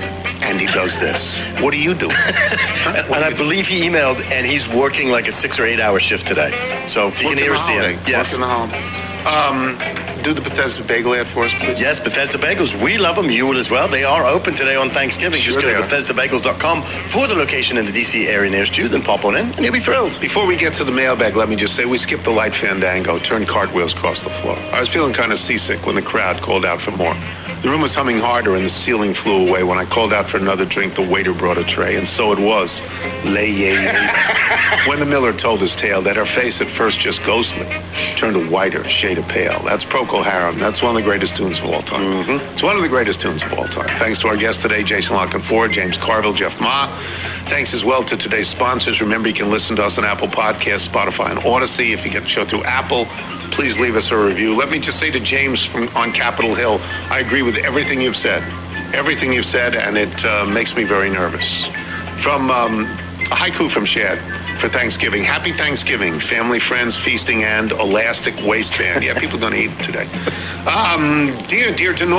Dina near Denora. Eating an avocado over the sink made me think of both you and Tim Kirkchin. That's weird. So are a lot of other things. I go to Syracuse to watch a minor league baseball team in the middle of September. I've seen the Rockettes numerous times when I'd only been to New York City once before, and I lived in New York State. A person I've never met came to my house for Summer of Littles, and I thought nothing of it. Someone I know only because of your show got married at my house, like at my house, officiated by another person I only know because of your show. I went to Milwaukee to see Xanadu perform because a Little was involved with it. I own barbecue sauce made by a Little. You've created the strangest of communities, and we all thank you for it. And that's lovely, and thank you, Dina. That's lovely. From Patrick Sitter, Sioux Falls, South Dakota. Just in case it comes up, Garrison Keillor's popular pumpkin pie quote is below. Quote, pumpkin pie is a living symbol of mediocrity. The best pumpkin pie you ever ate wasn't all that much different from the worst pumpkin pie you ever ate. The Hammer's looking forward to it today. Garrison Keillor, genius. Genius. Walter Thomas Alexander writes, hey, Uncle Tony, how's it going? First-time caller here. I'm a clerk at a post office in Smyrna, Tennessee. No, I can't help with any Cigna mailing questions. I had a customer come in sending a piece of mail to Sioux Falls, South Dakota. For some stupid reason, I said out loud, hey, I know someone from Sioux Falls, and instantly regretted it because I do not know anyone from Sioux Falls. I only know a guy who writes into a podcast that's hosted by a boat captain who talks about local parking issues and weather in the D.C. area. So now, thanks to my own panic, I've invented an uncle who lives in Sioux Falls named Patrick Sitter. Thanks for taking my call. Happy Thanksgiving. It's just wonderful. He's from, by the way, Murfreesboro, Tennessee. He works in Smyrna. Ed Butt. For about a dozen years, we rented a house in northwest Boulder for several months each winter. It was in a subdivision set right at the base of the mountains. Wildlife was abundant, both adorable and scary. One day, we were walking down a steep road towards where it crossed a stream coming out of the mountains. Until that day, I didn't know foxes ever made any noise. But 30 feet in front of us, headed towards the culvert under the road, was a beautiful red fox. It kept turning around and barking at us as if to say, back off, Buster, you better not follow me home. Her bark was a high-pitched yip. It was similar to the so-called barking of one of those little yappy dogs, but more truncated and a couple of octaves higher, Ed Butt. P.S. One of the winters in Boulder, a rare black fox kept visiting our backyard. I attach a photo for you and the viewers on News Channel 8. He isn't thrilled that I was taking his picture, is he? It's gorgeous. Wow, it's a beautiful animal, and the eyes say, get out. Get out before I make a move. Ed will want to know we have the Domaine Serene Pinot Noir for tonight's dinner. Oh, okay. That's good. Well done. In the 1980s, Tanuki was popular in the fur industry as coats. PG has one in her closet. Regards, DG. His emails are just make me so happy. From Rob in Chantilly. Tony, did you ask if Nigel's cats talk to him? Nigel gets NFL bets from a chimpanzee every week. I'm guessing his cats are betting the spread on cricket. Adam Blaney, Athens, Ohio. Isn't that where Athens, Ohio? Is that the University of Ohio, isn't it? I think it is. I think that's the University of Ohio. Right, yes. The Shine-In segment was wonderful. You asked about royalties, and it reminded me of my old friend from Springfield, Missouri. He was a young touring musician, and he was asked by the local auto parts company to write a jingle, and just offered him something like $1,000. He was thrilled to get any cash, took the deal, and wrote and recorded them a song. Turns out he may have flushed the mouse because though his voice is heard only like 1 million times a day on the radio and TV singing O'Reilly's Auto Parts, he gets exactly 0 in royalties. No, what are we doing out here, man? He's made a decent living, though, touring the world as, of all people, Tony Orlando's guitarist. How about that? Isn't that nice? Lee Gordon, Boynton Beach, Florida, formerly West Hartford, Connecticut. When your excellent interview with Dave Sheinin got around to the man who wrote the Sports Center theme, John Colby, I said, I know that composer. In fact, I was a little surprised that you seem not to. John is good friends with Charlie Steiner from the days at ESPN. When John and his wife, Bev, performed with their eponymous band, the Colbys, at various venues in the Hartford area, Charlie would join them on stage to lend his baritone voice to the song Mother-in-Law. Mother-in-Law. Yeah. And if you would go, that would be the solution. And don't come round no more, mother-in-law. And apropos to your pre-email quote of Springsteen lyrics, Colby produced both Asbury Park albums for the late Clarence Clemens and was the big man's last keyboardist and musical director. I didn't know any of that. That's wild. I've never met him.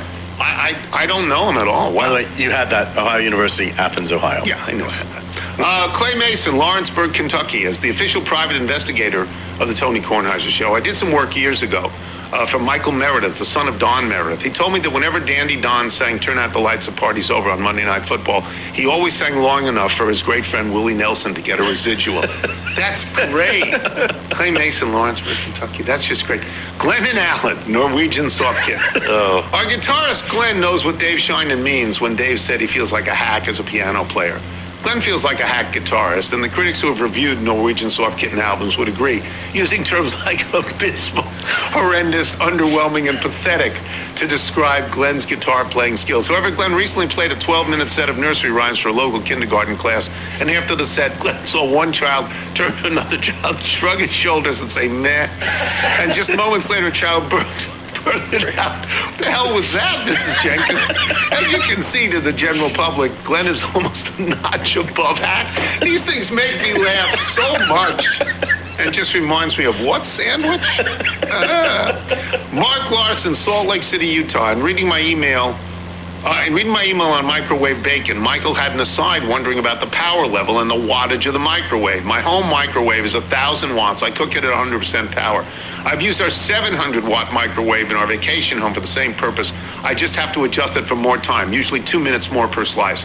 The quality of paper towels is important, though. If you use cheap paper towels, the bacon can stick and even fuse to them, making them inedible. I have meant to try using parchment paper for the bottom layer, but have yet to test it. It really is the easiest, least messy way to cook bacon. I do it almost every day. People respond. Yes. Billy Crisp, University of Maryland track and field may not be historically outstanding, but they did have one. Yes, I forgot this. They did have one of the greatest hurdlers of all time, Ronaldo Skeets Nehemiah. He broke the 110-meter hurdles record twice in 2 weeks, running 13.16 and then 13.00 in his sophomore year in 1979. The prohibitive favorite to win the 110 meters hurdles in the 1980 Summer Games, he was unable to compete due to a 65-nation boycott of the Games. Nehemiah received one of 461 congressional gold medals created for athletes. Despite never playing football in college, this is true, he signed with the 49ers in 1982. During his 3 years as a wide receiver, he caught 43 passes for 754 yards, a 17.5 average, and 4 touchdowns. Nehemiah was deemed expendable in 1985 when the 49ers drafted Jerry Rice in the first round, and he returned to the track in 1986. Skeets Nehemiah is one of the all-time greats. Yes. One of the all-time greats. And Bill Walsh signed him. Yeah. Bill Walsh said, we're looking for, well, let's see if it works. And it sort of kind of worked with Jerry Rice. Yeah. Greatest of all time. Yeah. From Brandon Borzelli in Lebanon, New Jersey. While I am blessed with an athletic daughter who has frequented Spooky Nook. Remember when Wilbon talked about Spooky? That's right. The promised land of limited parking and too many basketball courts. Her older, 6 inches shorter sister was a 3-sport athlete in high school. Her chosen sport, lacrosse. She continues to play in college. Her winter sport was wrestling. Yes, wrestling. Her fall sport was field hockey. Having never played it until high school, we had no idea the rules, the field of play, or anything related to it. I learned quickly, and it's easily my favorite sport to watch. The game is similar to that of lacrosse with players, 4 defenders, 3 in the middle, and 4 on the attack with a goalie. The game is much more strategic. My daughter was fortunate to play on a team, North Hunterdon, that was among the best in the state. Twice they won the state tournament for their size, for their group, and once lost in the title game. The basics are that the 3 in the middle are looking to take away any pass in their zone and get the ball up to the back forwards, who then take a shot while the front forwards are on the post waiting for a ricochet to tap in. The strategy comes on corners. If a ball is in the large rectangle in front of the goal, 15 yards or so, if it touches a defender's foot, comes to a stalemate, or is hit with the back end of a stick, only one side of the stick can be used. It results in the corner. The corners are limited players on each side. The offensive knocks the ball into play from the side of the goal to one of their teammates, waiting in a line while the defenders charge out of the goal to disrupt the play. From there, anything can happen. A bullet shot, a pass to the side while the others charge in, a fake shot with a tap to a teammate ready to make a blast. Watching this unfold is better than a punt return, a shootout, or any other stop play. The college game is faster, with stronger players, and with much more drama. The added bonus is that the college game is played on blue turf with a bright orange ball, perfect for watching on TV. Of course, you need to have Hulu to watch it. Larry would approve, I'm sure. The vaunted Patriot League doesn't have a contender yet, but they are getting close. That's long from Brandon Portelli and explains it perfectly. He does. I'd like to see one game. Bill Matfeld, Fort Mill, South Carolina. Any truth to the rumor that Reginald is organizing your exploratory committee for D.C. mayor? No. Is he test polling your positions on free parking, rundown vans parking on random streets, and prosecuting the Wizards management for fraud? Is he doing a tour of the big donors showing pictures of Tony with Mark Rippon and Joe Gibbs in the bandwagon on the way to the Super Bowl? Is he establishing Tony's street cred with young voters by posting TikTok videos of Tony on stage playing bass for Norwegians soft kitten at the 930 Club? Looking forward to your upcoming campaign. Have a happy Thanksgiving. From Steve Gilmore in San Angelo, Texas. Oh, Captain, my Captain. Sure, you can microwave bacon just like someone can eat a Kit Kat. It doesn't make either of these things right. Happy Thanksgiving to you all, and eat it, Solicitor. One more from Mark in Jersey. While mentioning Reginald's turn as a backing vocalist on the way that you do the things you do with the primes and the primates, you could have added the primate. I'll see myself out. If you're out on your bike tonight, everyone, as always, do wear white, and happy Thanksgiving. I'm done. Oh, God, and you, I hope you got your great Thanksgiving video. What a great family this is.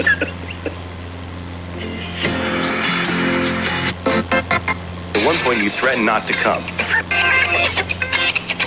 Previously on the Tony Kornheiser Show. And I got to ask you in the middle of the round if you were okay with our starting time for the holiday dinner tonight, and there was some back and forth, and I think at one point you threatened not to come.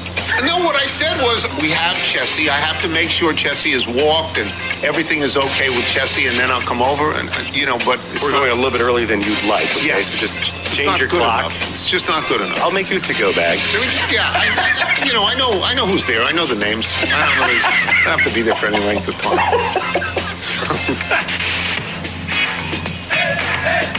The Tony Kornheiser Show is on now. I made the dinner at the correct time. The dinner was great. Most participants wore pants. Most, other than the baby. The baby doesn't like to wear pants. Nope.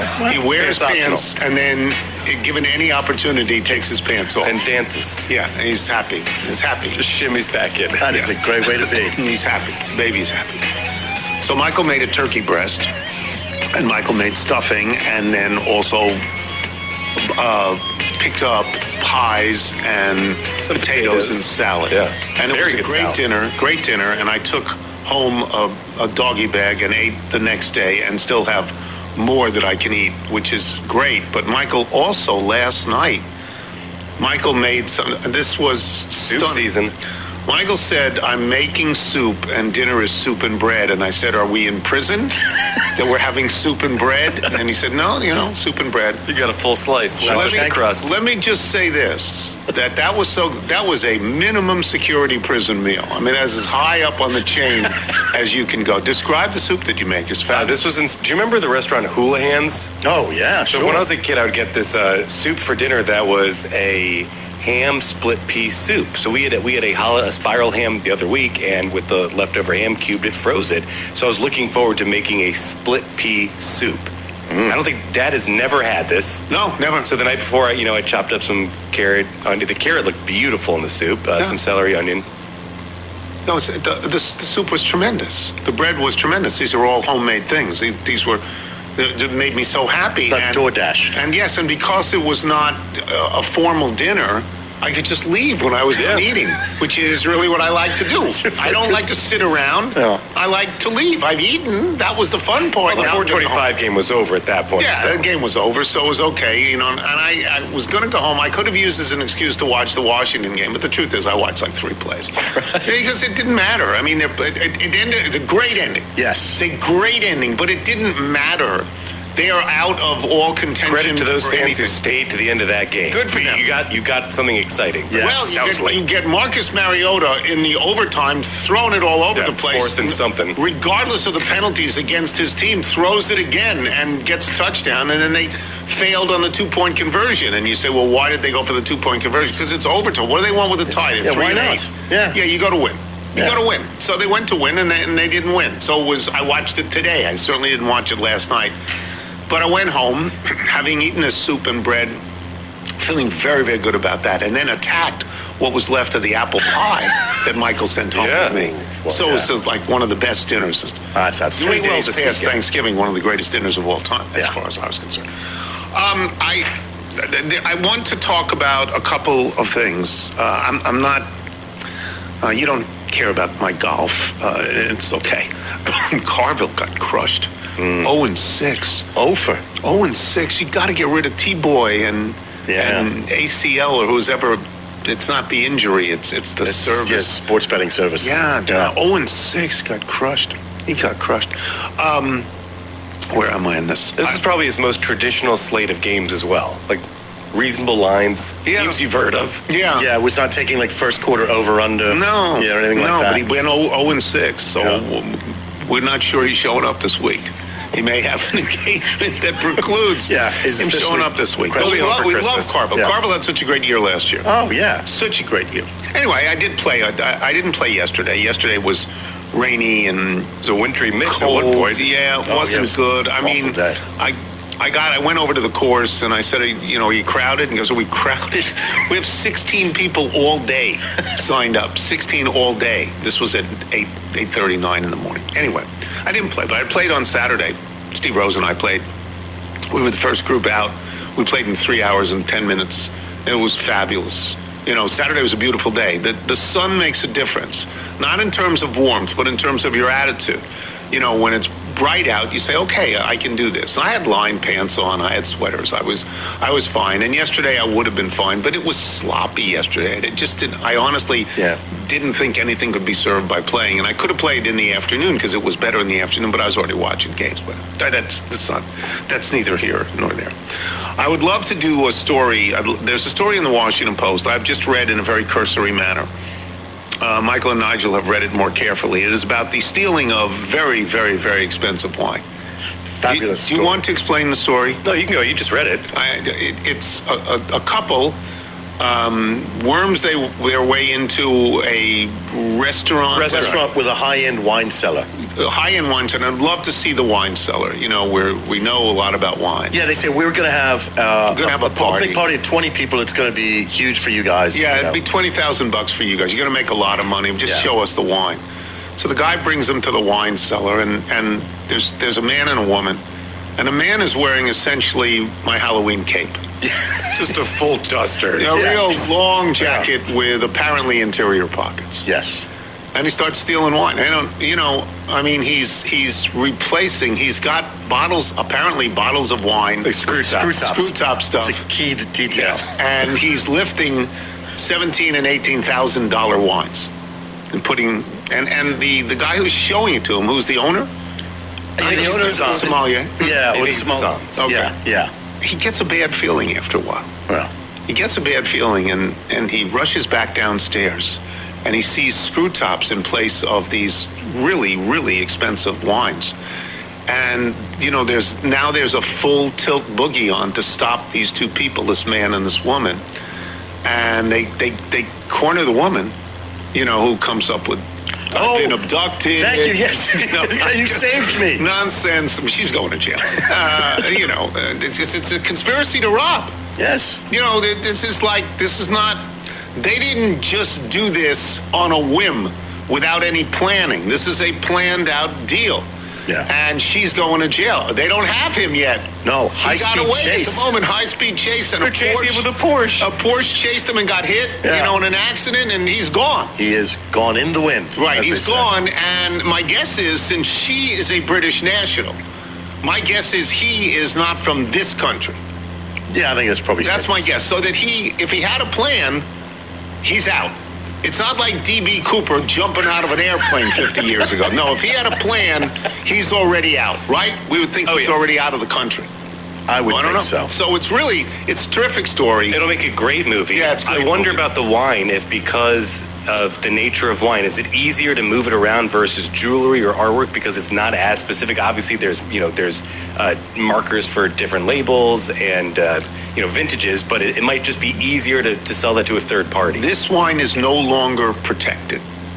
It is not in a cabinet. It's not in temperature controlled. It's not in any of that. The right humidity. So if it's a $17,000 bottle of wine, I think that was what they said, $20,000 bottle of wine. Get it on discount? It might have been worth that, totally protected, totally guarded. It's not that anymore. You're not getting that. So is this like you're getting $50? Is this like a baseball that once it leaves the confines of the stadium or the field of play, that it's no longer you can't guarantee it? Well, I think it's less guaranteeable than a baseball. Yeah, I mean, the quality is dependent on it's in his conditions. jacket, and now it's in a car, and now it's rolling around. Didn't he drop a couple bottles as he was running to So his you know the story better than I, but it's a great story. It's So this, related to that, there was a time when I drove down to New Jersey to talk to Liz's parents to explain my intentions and ask their permission in the traditional way. In celebration, her dad gave me a bottle of wine, and I'm driving back to Boston to go back to grad school, and it's just rolling around on the floor while I'm, on the Merritt Parkway, which, if you know, is a very up and down road. And I'm, trying to hold onto the wheel and just praying that this bottle does not just crack all over the back seat.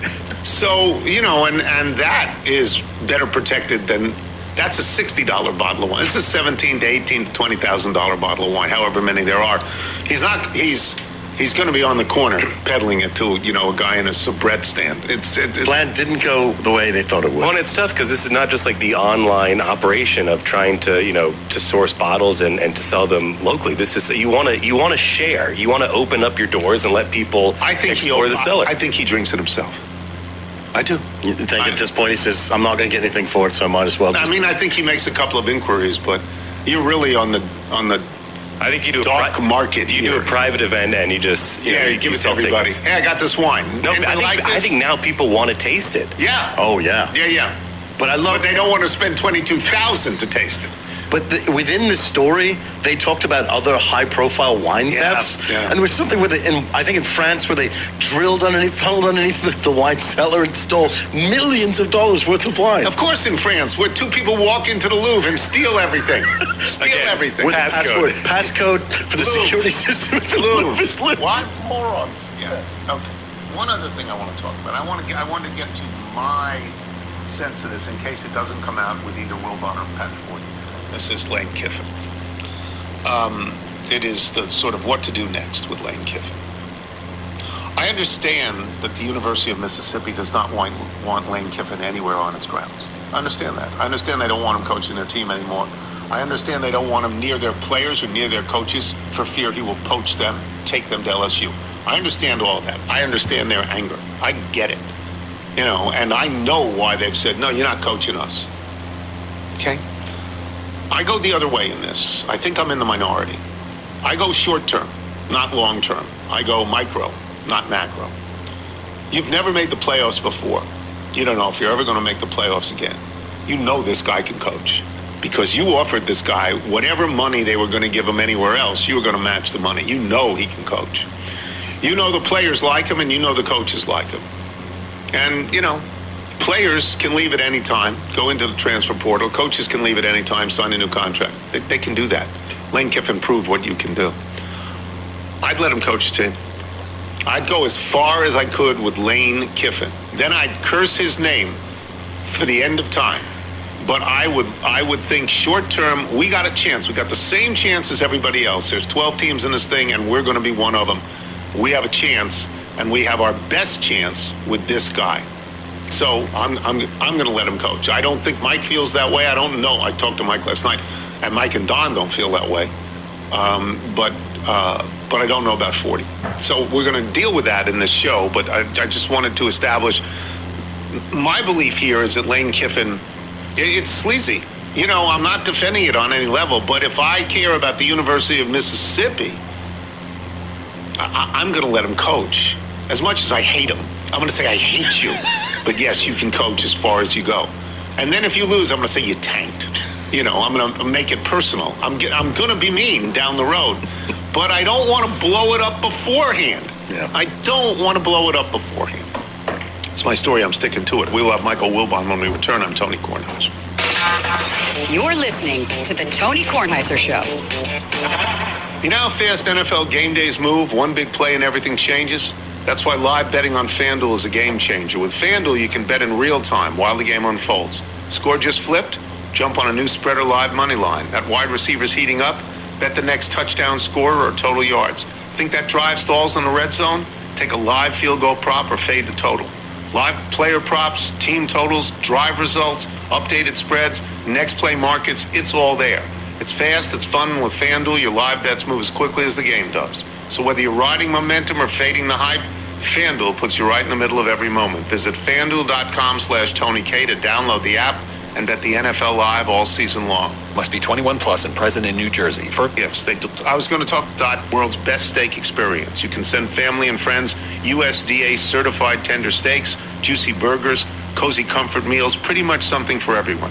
And during their Sizzle All the Way sale, you get 50% off site-wide at omahasteaks.com. Plus, our listeners get an extra $35 off with the promo code TONY. Wow, you really can't go wrong with Omaha Steaks. The packaging is beautiful, everything is so convenient, and the quality really is next level. You just did the unboxing the other day. Yes, I was going to talk about that at the end of the read. Their filet mignons are insanely tender, USDA certified, very tender actually, and they have tons of options from steaks to seafood to desserts. It's holiday magic made easy. Orders placed by 6 p.m., even shipped the same day. And every bite is backed by their 100% guarantee. Save big on gourmet gifts and more holiday favorites with Omaha Steaks. Visit omahasteaks.com for 50% off site-wide during their Sizzle All the Way sale. And for an extra $35 off, use the promo code TONY at checkout. Terms apply. See the site for details. That's omahasteaks.com, and the code is TONY. Now, we got these the other day. I like these very much. Yeah. I mean, it's always a treat when we get them. I like to see where you place them in the freezer. They're in the freezer. It shows your level of interest. I got steaks. Yeah. I got burgers. And then I got a package. Start at 5. I got a package with, like, caramel apple tarts. Ooh. Like, that's completely brand new to me. That sounds great. I'm going to hide that from my family, and I'm going to try and eat one of those by myself and see if I like them first. But Omaha Steaks is a great brand name and always has been. This is the Tony Kornheiser Show. This music is by Phil Klum. It's sent to us by the Reverend Dr. Brad Taylor at the Lima Community Church in Lima, Ohio. Is it Lima or Lima? I think I don't know. It's Lima, Peru. Yeah, maybe it's Lima. Maybe I think it's it might be Lima. Ohio. I apologize for that. Please find link below 2 songs written and performed by my friend Phil Klum. Phil's an up-and-coming singer-songwriter from Lima, Ohio. He recently had the opportunity to record his original music with some Nashville talent like Andy Davis, who's Ann Wilson's guitarist, and Travis Laws, who's Matthew West's drummer. I don't know them, but I'm sure they're fine. You can find Phil's music on Spotify and other platforms. It's called Raise Up. Plays in Michael Wilbon, a son of the Midwest. Is it Lima, Ohio, or Lima, Ohio? Do you know? Lima, in my experience. Lima? Okay. Yeah, I'm Lima, Peru, and Lima, Ohio. Okay, I didn't know that. Normally, Mike and I spend a lot of time as sports writers, and we agree on this. We agree that the big story out of the weekend is Lane Kiffin. That doesn't mean it's the number one story on PTI because of the NFL, but we think from a news value judgment, it's the number one story. But I'm not opening with that. I'm opening with the Chicago Bears, because the Chicago Bears are now officially amazing. You had a fear they would start 0-5. They are number 1 in the NFC. What do you make of this? I don't know. It's the delirious autumn of our lives as Bears fans. I'm serious. I was talking to friends all weekend back at home, and they were talking about how the city is reacting like this was the first season on the run-up to Michael Jordan's first championship. People are nuts.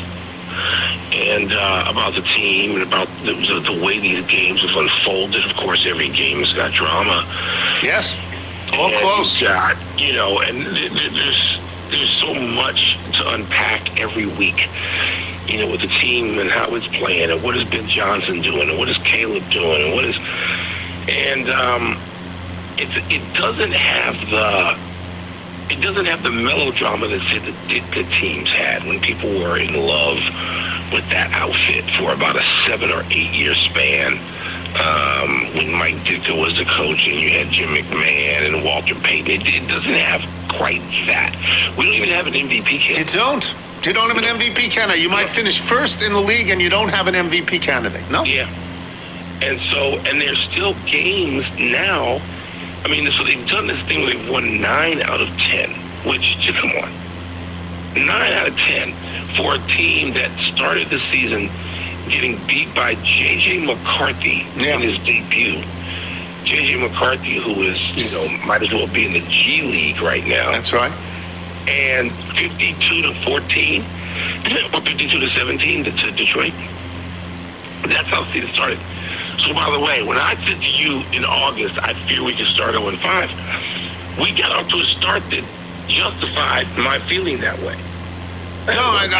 Yes, but since then you've won 9 out of 10. 9 out of 10. And you have, for the first time in recent memory, you have a coach who seems to be the right coach. He seems he's an offensive-minded guy. Chicago's never had a good offense, and he's an offensive-minded guy. But now, true to you and who you are, now you're panicked about going to Lambeau this week, right? Well, not panicked, actually. This is as close as we have been to going to Lambeau playing with house money in a long time. I feel pretty good about this. We are excited to the point where I admit I wake up thinking about Lambeau on Sunday. Yeah. It's just like a little kid, like I was like this is Butkus and Sayers, and I'm 12 years old. And apparently, again, I talk to people, everybody's the same way.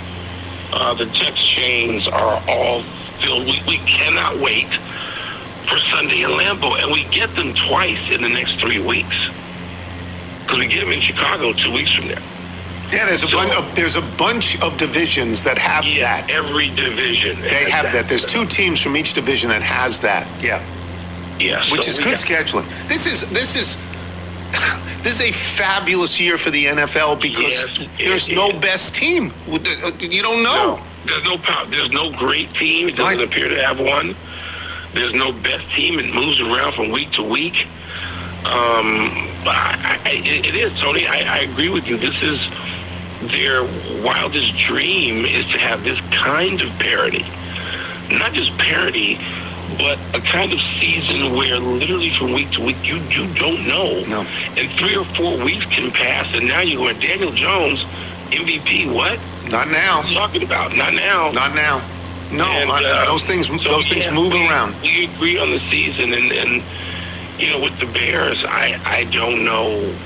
This is the kind of thing you have to enjoy it while it happens, because it doesn't come around. This is just insane that they're on this kind of roll. And my son got carried away last night. He goes, Dad, we should run the table. I said, I'll throw you out of here for that phrase. I'll throw you out of the house for using the phrase "run the table."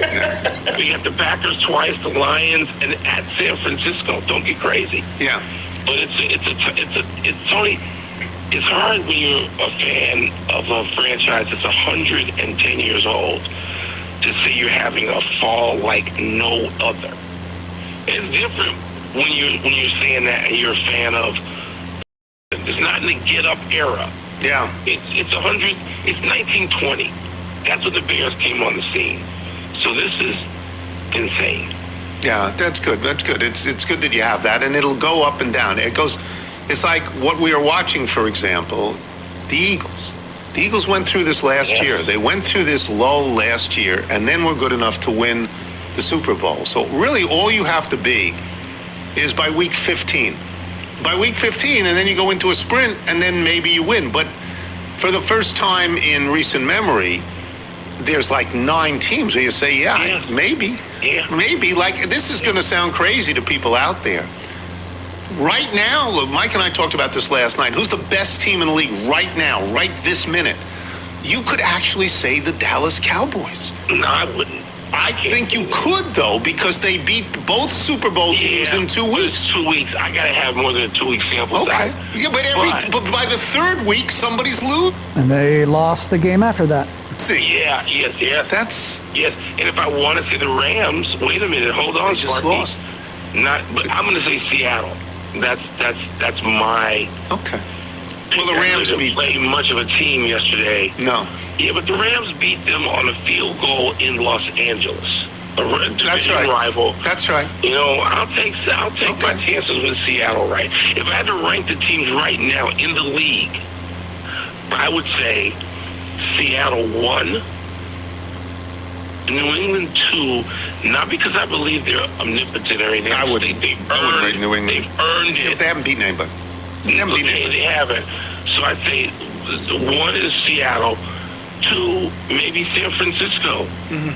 Yeah, they get hurt. The top 3 could be in that division. They could be in that one division. They could. All right, let's move on.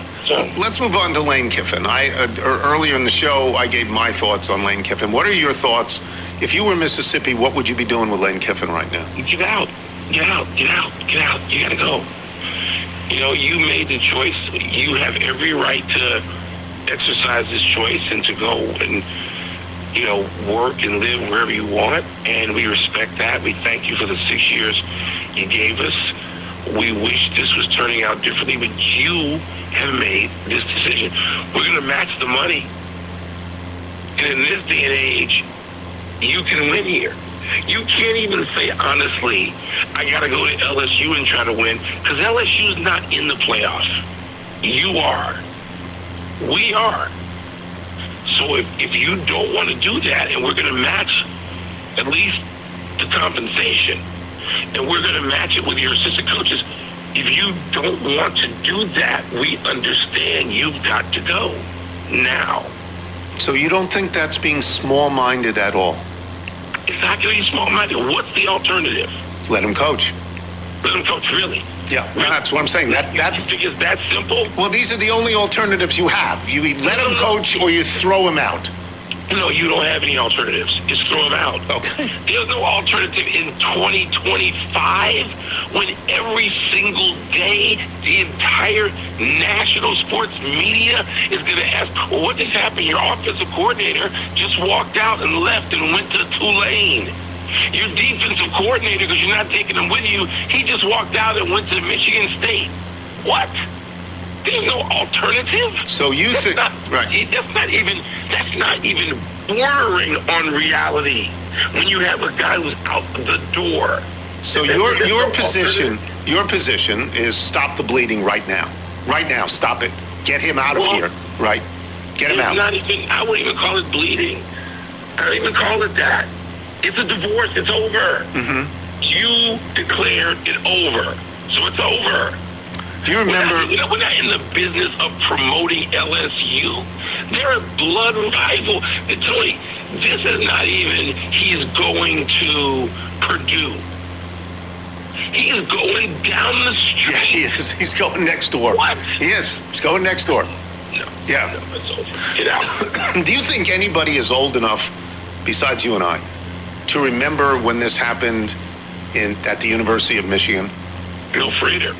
So Bill Frieder, this is at least 40 years ago, right? It's got to be 40 years ago. Well, not quite, but... Okay. So Bill Frieder is coaching the University of Michigan basketball, which is not an insignificant job. It's not. It's a big job. And he takes a job to go to the University of Arizona. Yeah. And this is right before the tournament.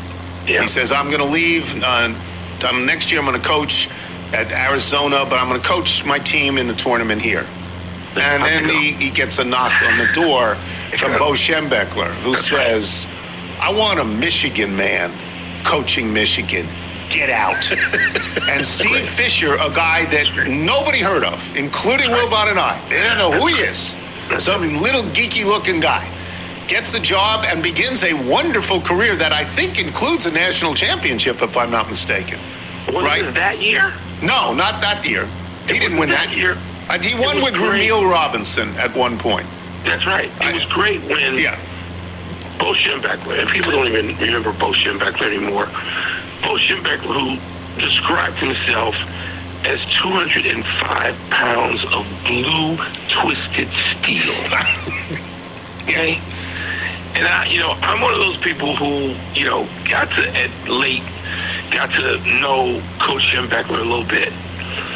And it was so great when he did that. Get out. I want a Michigan man coaching Michigan, not an Arizona man. Get out. Yeah, get out. Okay? Didn't they go to the Final Four? They might have. I don't know. What year was it? I think they did. 87 was the one. 87 was the year they won with Ramil. They beat Seton Hall. Whenever that was, that's got to be 40 years ago. God, I'm so old. It's just so old. It's so no. You have to tell Lane Kiffin. Yeah. Well, no, you got to go. We're not.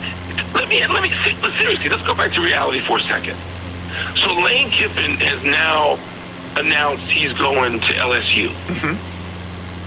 Do you think that the business of LSU football is going to wait until the middle of January? No. What you know about an SEC football program, any of 365, baby. No, it's not waiting. No. So they're going to shut down for business? What are they going to do? Are they going to Cancun? No. They're not. They're not. You're right.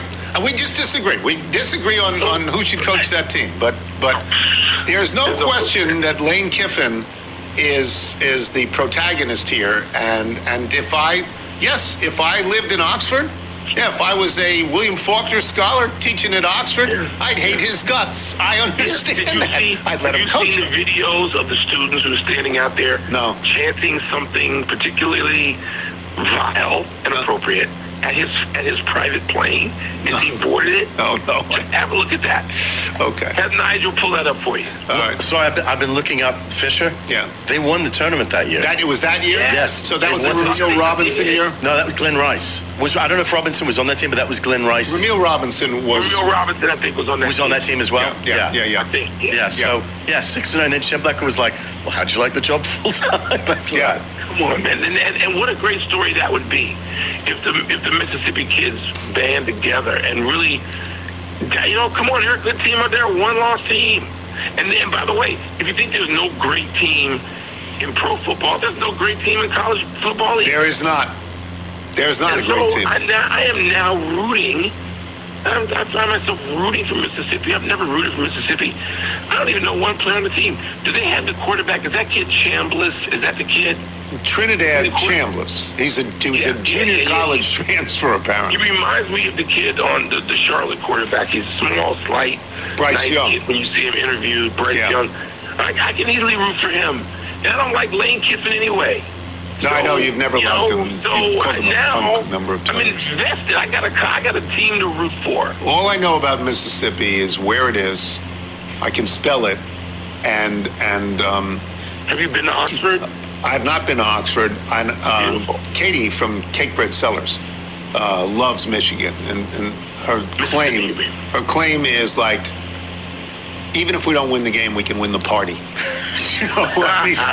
So apparently, the students at the University of Mississippi have some good idea what they're doing. All right, I'll see you later. All right, Cole. Goodbye. Michael Wilbon, boys and girls. We'll take a break. Pat Forty will join us, and we'll talk more about this when we return. I'm Tony Kornheiser. You're listening to the Tony Kornheiser Show. Does this holiday pattern seem familiar? You tell yourself to be thoughtful, then you panic at the last minute and end up buying a gift card. This year, skip the panic and give an Aura frame. With Aura, you can choose the photos that you know they'll love. Then you can preload them before they open it, and seeing their reaction will absolutely make your day. You can upload unlimited photos and videos straight from your phone, personalize your gift with a message, and keep adding new memories anytime, anywhere. Every frame comes in a premium gift box with no price tag. You can't wrap togetherness, but you can frame it. For a limited time, save on the perfect gift by visiting auraframes.com to get $35 off Aura's best-selling Carver matte frames, named #1 by Wirecutter, by using the promo code TonyK at checkout. That's auraframes.com, promo code TonyK. This deal is exclusive to listeners. Well, of course it is. Of course it is. You're listening. Yes. Excuse me. It's exclusive to listeners, and frames sell out fast. So order yours now to get in time for the holidays. Terms and conditions apply. Now I go off script. Michael got me one of these. And every so often... Do you see the holiday card refresh? It's every so often there are new pictures of the boys or pictures of Michael and Liz. Once in a while there's a picture of me and Michael from 100 years ago when I wasn't a Muppet. And this is a lovely gift. Right? This is a lovely It's honestly like a live fire where the boys just go up to the frame and they just pause, they rewind, they just want to see it. It's just really nice. The 7-seat Volvo EX90 is a car made for finding your show. Once again, this is Phil Klum. Very nice. This is called Cheap Hotel. Played two of his songs. They're both very nice. Michael, if people, independent artists like Phil Klum, want to get their music played on this high-quality podcast, how do they go about it? Send us your music by emailing it to jingles@TonyKornizersShow.com. And he plays in Pat 40.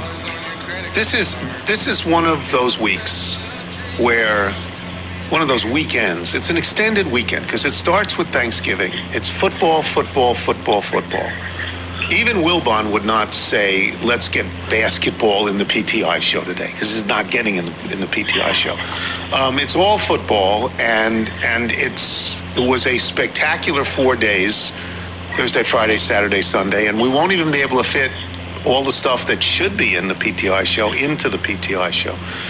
But as I said earlier in the day, as a newspaper man, Wilbon as well, 40 as well, newspaper man, the most important story, the biggest story, the story with the most ramifications, even with all of these games, to me, is Lane Kiffin, right? Or do you disagree on that? I think it's Kiffin. Without a doubt, Lane Kiffin hijacked rivalry weekend. Yeah, that's what I think. I don't know if we'll put it first because so many people tune in to watch us talk about the NFL. But maybe you could say we'll get to the NFL in a moment, but first, here's Lane Kiffin. So, I don't know that you're surprised that he went to LSU. I personally would have thought Florida was better, so I'll ask that first. Why do you think he picked LSU over Florida or wherever else he could have gone? You know, I think the track record at LSU is more recently indicative that almost anybody can win there. I mean, nobody is putting Ed Orgeron in the Strategist Hall of Fame or Les Miles, and they won national championships there, within the last 20 years. I think that the belief is that if you want an all-in football place where there is plenty of talent and you're going to get paid like a sultan, that LSU's a better job than Florida. I guess I think that Florida is just an easier place to navigate because LSU fires people who win national championships. They fire them. Oh yeah, they do. And the governor may fire you. Yes, that's right. That's right. You know, that's right. It's entirely possible that Governor Hee-Haw is going to just sail in and say, I'm mad at you, get out. Yeah. So that's possible there. And they turn on you like nowhere else at LSU. Yeah. That's the risk. But it's a chaotic place. Lane Kiffin clearly is attracted to chaos. Lane Kiffin's track record indicates he's attracted to chaos, and Lane Kiffin is not without controversy in his life. And so I'll ask you this. If you're running, and you got to take it first, not if you're living in Kentucky. If you're running the University of Mississippi in Oxford, do you let Lane Kiffin coach? Yes, I would have. I do. I'm kind of in the minority, at least among the punditocracy that I've seen. But my thinking on it is this, Tony, that you have a chance at the University of Mississippi, which last won a title or could claim a national title before integration. That's how rare this is. You have a chance. You're 11-1. You're going to host a home game. You should probably win that. You're in a quarterfinal, which could basically be a toss-up situation to go to a semifinal to play for it all. This is such a rare possibility there that you do everything possible to protect that and prioritize that over next year's recruiting class or next year's coaching staff. And so I would say, look, if the players believe, and we all believe, that we're better with Lane Kiffin, and that gives us our best chance, let him coach and swallow your pride and swallow your ego. You're mad that a rival came in and took him and that he's willing to go. But so what? You know what? If you've got a chance to play for a championship, do everything to maximize that chance. That's what I said at the beginning of the show. Take the short-term view. This guy got you this far. If you can swallow hard, let him coach. Because if you lose without him, everybody's going to question if they made the right decision. If you lose with him, okay. But that you and I are in agreement on that. Florida turned to the Tulane guy. Did they? Do you think they turned because Kiffin said, "I'm really not interested"? Right? Yes. Oh, yeah. Florida won at Kiffin, no doubt. Yeah. But I mean, Kiffin was the belle of the ball here with 3 choices at least. Florida, LSU, or stay at Mississippi, and is going to get paid like Kirby Smart money, which to me is preposterous because he still hadn't won anything. Right. But he definitely had his choices. Yeah. Is there a ranking show tomorrow, or is that waiting for the end of the conference championships? Is there a ranking show tomorrow? There is, and it's a really significant one for once.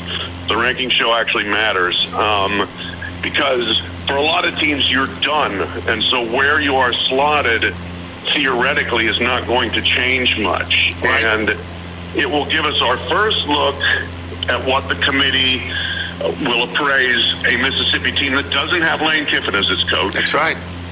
And who might be vulnerable to, say, BYU winning the Big 12 championship and jumping into the field and knocking someone out. So that's the intrigue for the ranking show tomorrow night. Yeah, if BYU beats Texas Tech, they both are going to go. So that's 2 teams from the Big 12. So. You don't think so? You think it'll only be one? No, I do. Yeah. I do think so. Yeah, and so that means that we're down to 8 teams, right? You have the Gang of 5. You have the ACC, and somebody may say, well, we should put in Miami as well. I'll get to Miami in a second, but certainly there'll be 2 Big 12 teams. So now you just have 8 teams that are available, and a team like Alabama could be out at that point unless of course, if they win, if they're playing Georgia, right, in the SEC final. They are. Win and get in if you're Alabama. Georgia probably get in anyway. But let me get to this. Yeah. I don't know if you've watched this. I ended up on Miami games the last 2 weeks in the last minute of the game. Games that could not be lost by Miami, could not be won by their opponent.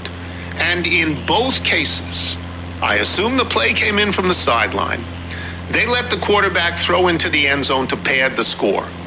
I personally hold Mario Cristobal completely responsible for this, and I really didn't like. It's 2 weeks in a row, and I really didn't like it. I understand, that everything Miami does is to chase Notre Dame, and I understand everything Notre Dame does is to pull themselves away from Miami. Does Cristobal have that reputation at all as a guy just runs it up? I don't think so. I think, and I can't say, looking at his body of work, whether he really has or hasn't before. But in this case, it's very obvious what's going on. Yeah. Yeah. And, I will say it's so obvious that I would be shocked if the selection committee didn't notice and say, you know what? If I noticed it. Garbage.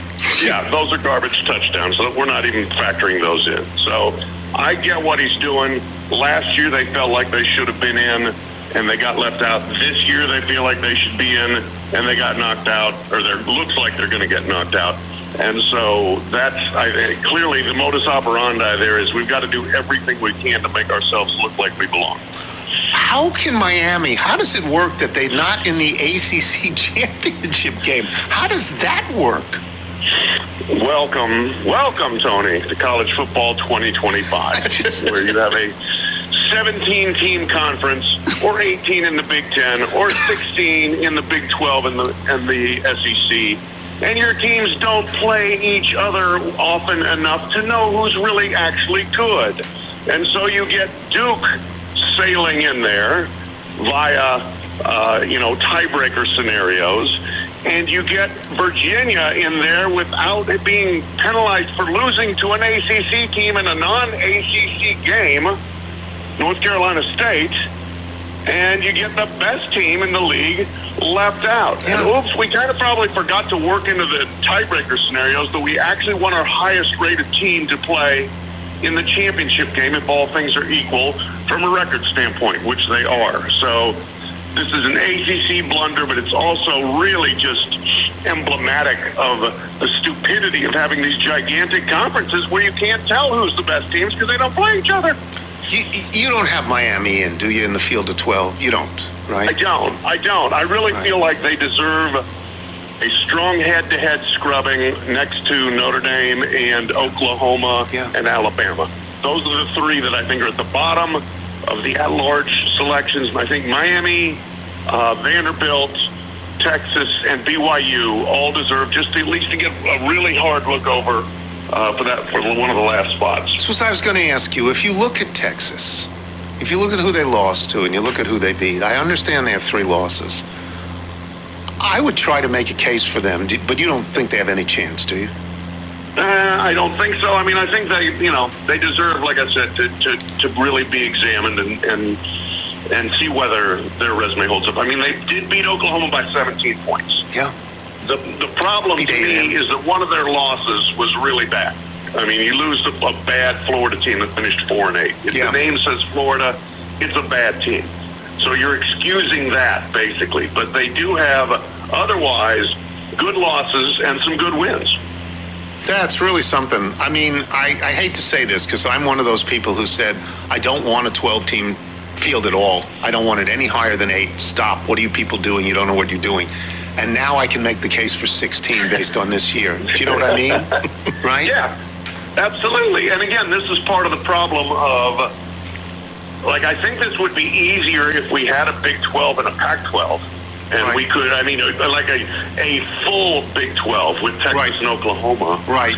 And not just this muddle, this pileup of third, fourth, fifth place teams in the Big 10 and the SEC. And you're trying to figure out who's better, and it's really hard to do. So I just feel like I would rather have 12 than 16. I get the point, and I think we're going to end up with 16. Me too. Some of these decisions are just they're almost coin flips because it's very difficult to tell the difference between them all. Yeah. And everybody's being fired this year. It's an exciting year because of the firings. It's an exciting year. Like, big name people got canned in the middle of the year and put a lot of focus on college football. All right, plug your podcast for us.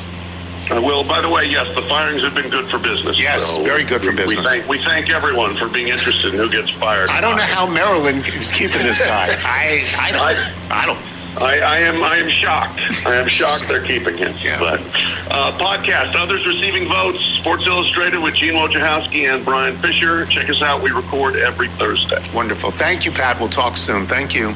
Thanks, Tony. Pat 40, boys and girls. We will take a break. We will come back with email and jingle. I'm Tony Kornheiser. In Walmart's Who Newfield. The Tony Kornheiser Show.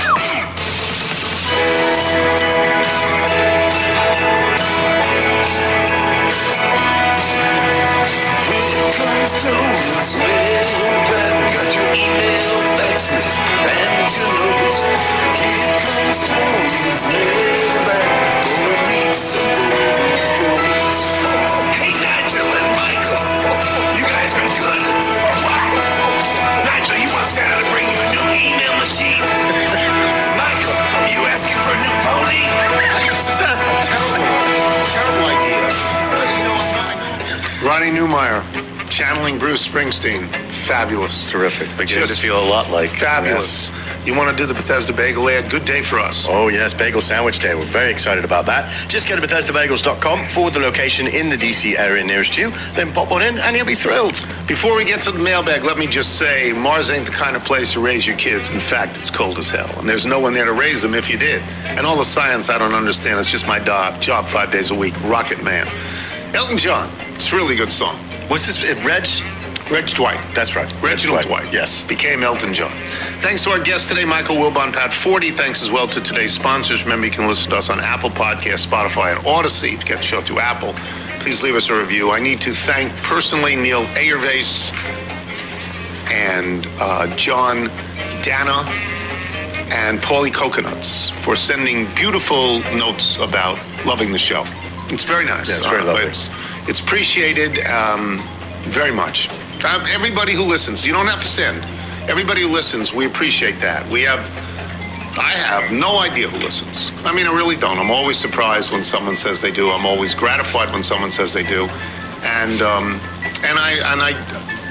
I'm grateful. I'm very grateful. From Bruce Lawing in Concord, North Carolina, and Fripp Island, which has 2 great 18-hole tracks, so look me up next time you're at Oldfield. Have you heard of Fripp Island? I've heard of it, yes. Okay. My wife and I and our 4 daughters spend Thanksgiving at St. Simon's Island, Georgia, each year where my wife grew up. My non-golf playing family always indulges me a Wednesday morning round where I take my shot as a random single on a traditionally busy golf day. I'm 59 and back home in North Carolina, my normal group are all younger than me, ranging from late 30s to early 50s. We're all mid-single to low teens index, so it's a good mix.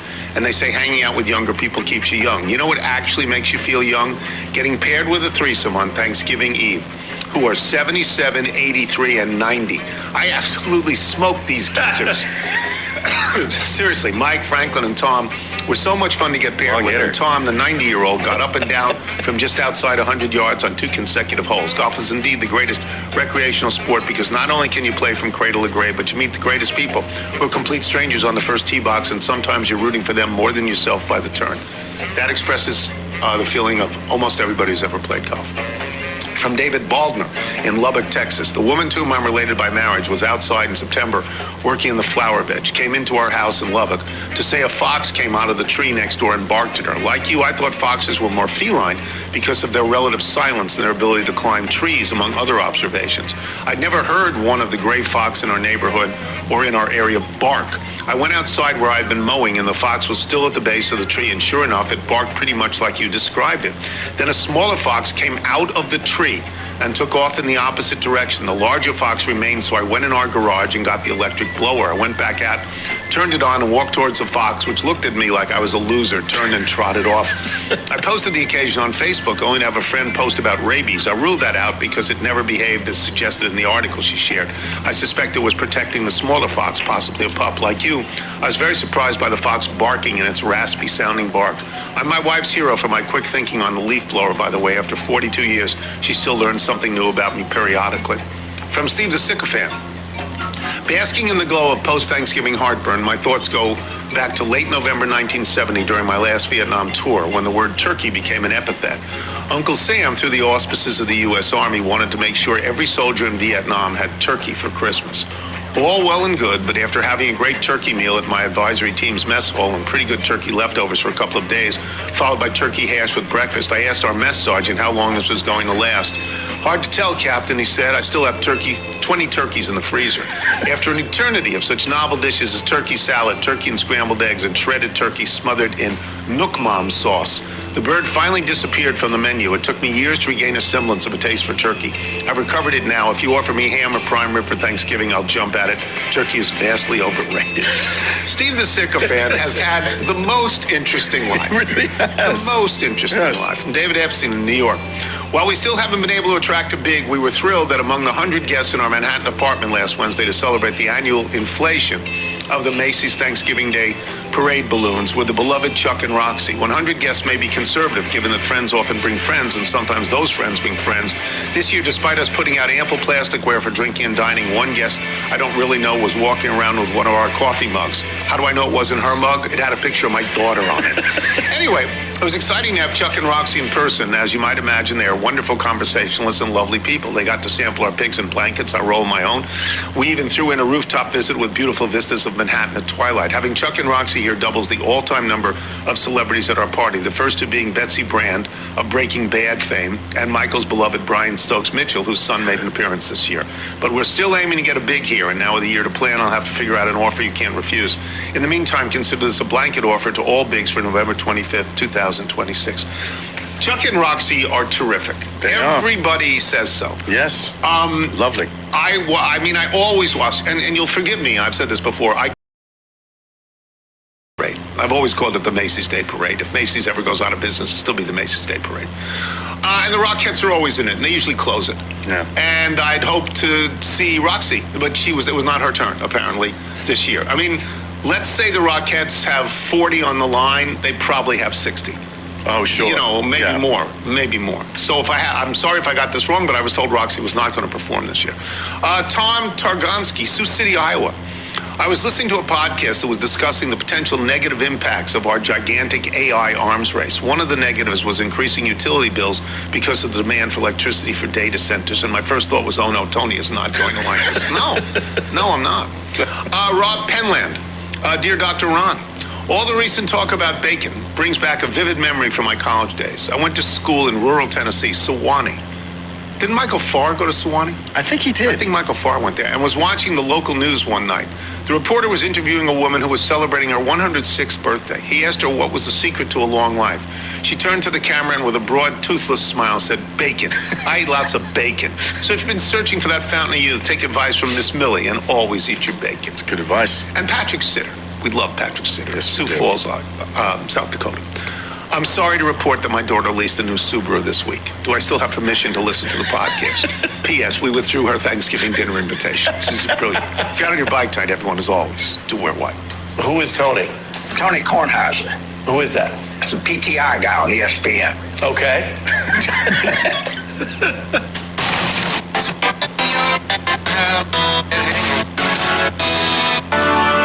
Hey, it's Tony. On today's show, we will get football picks from Chuck Todd and Reginald the Monkey. Plus, we'll talk to Paul Feinbaum about the fallout from Lane Kiffin leaving Ole Miss for LSU. But first, let's keep the sales weasels happy. 250 years ago, the Insta packages.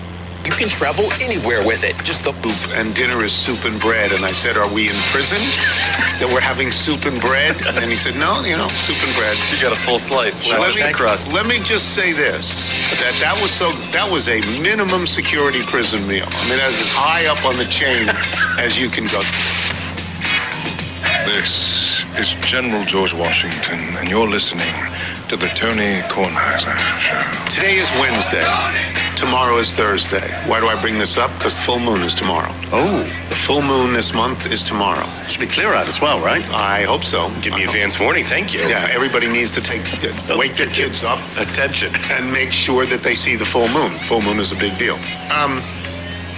So You're actually crossing off that note on your legal pad. Love it. I'm crossing it off. First item on the list. Yeah. So I've been talking about the Wizards and how they try to lose. If they don't actively try to lose, they're certainly not upset when they lose. They're happy when they lose. Came up a bit short last night, right? Yeah, well, I'm not even talking about last night. Of course they came up short last night. That was on the road in Philadelphia. They weren't even competitive, after the first quarter. But they won a game the other night against Milwaukee in Washington. And you would think that the opportunity to see Giannis Antetokounmpo might fill the stadium. And Milwaukee's not a good team, but they used to be a good team, and Antetokounmpo is one of the three best players in the world. There are 13,000 people there. 7,000 empty seats. I applaud this. This is the discernment of the Washington basketball fan finally saying, you know what, I'm not coming out for this junk. I'm not coming out to see people I've never heard of before lose games because the administration of this team wants to lose games to get better draft picks. And the only guy who's been any good all year is C.J. McCollum. And he has no value here at all and will probably be traded before the deadline. Sure. Chris Middleton and C.J. McCollum, the only value is to bring draft choices. And they allow this guy, Michael Winger, to send this team straight into the toilet. Well, we're only on year 3 of the 10-year build, right? Yeah, with 8 years. He wants an 8-year deal. Trust the process. 13,000 people. That's hard to get there on a Sunday. Why is that? Okay, so that's good.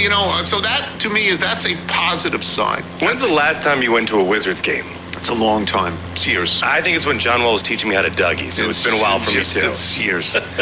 Stinks, by the way, the Los Angeles Clippers. They stink. Wilbon is always telling me how Ty Lue is the best coach in the world. He's not. They're 5-17. They stink. And they just got rid of Chris Paul.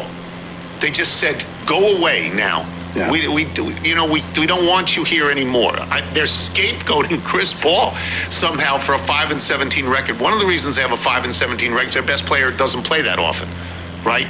Does he ever play anymore? No, he doesn't. Kawhi Leonard. No, he doesn't play. He does. Gets a lot of money, he doesn't actually play. Yeah. Sort of like Joel Embiid, gets a lot of money, doesn't actually play. You started watching college basketball yet? I watched last night. I watched Duke last night. Did you see the ending? I did not. 19 seconds left. I did not see. I saw the kid made a 3. I saw it this There's morning. an 0 for 7 before that. Yeah, and he made a 3. And then it was like a great stop after that or something. Yeah. Yeah, I mean, those are good games. They're a little bit early for me, in the season. Sure. I mean, I'm still involved in football, which leads me to the notion of the Patriots. We talked about this yesterday on PTI. The Patriots have the best record in the NFL. They're 11-2. They were 4-13 last year, and 4-13 the year before that. One was a Belichick year, and the other was, who did they have for 1 year? O.J. Mayo, was it? Gerard Mayo. Gerard Mayo, that's right. Gerard Mayo, 1 year. And then they fired him correctly. Not because he's bad, but because Mike Vrabel was out there. They should have gone to Mike Vrabel early on. And they're 11-2 with Mike Vrabel. And the question was, are they the best team in the NFL? And no, I don't know that they are. I don't think that they are. Because they haven't beaten anybody good. They have beaten 3, this is a remarkable number I'm going to give you. They've beaten 3 teams who at the moment are above 500. Buffalo, which I think is 8-4. 8-4. Carolina, 7-5. And Tampa Bay, 7-5. Right? I think that. Yeah. These are not powerhouses. People thought Buffalo might be a powerhouse this year, but they have not been a powerhouse.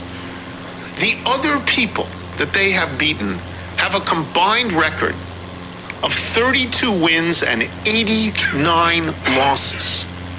They have beaten the dregs of the league, and they are in a division with 2 terrible teams, the Jets and Miami, who they still have another game with. They have the benefit of the 4th place schedule from finishing last in their division last year. And if you don't think that's important, look at the schedules that Philadelphia and Kansas City have had. They're monstrous. Yeah. They're so hard. And so you...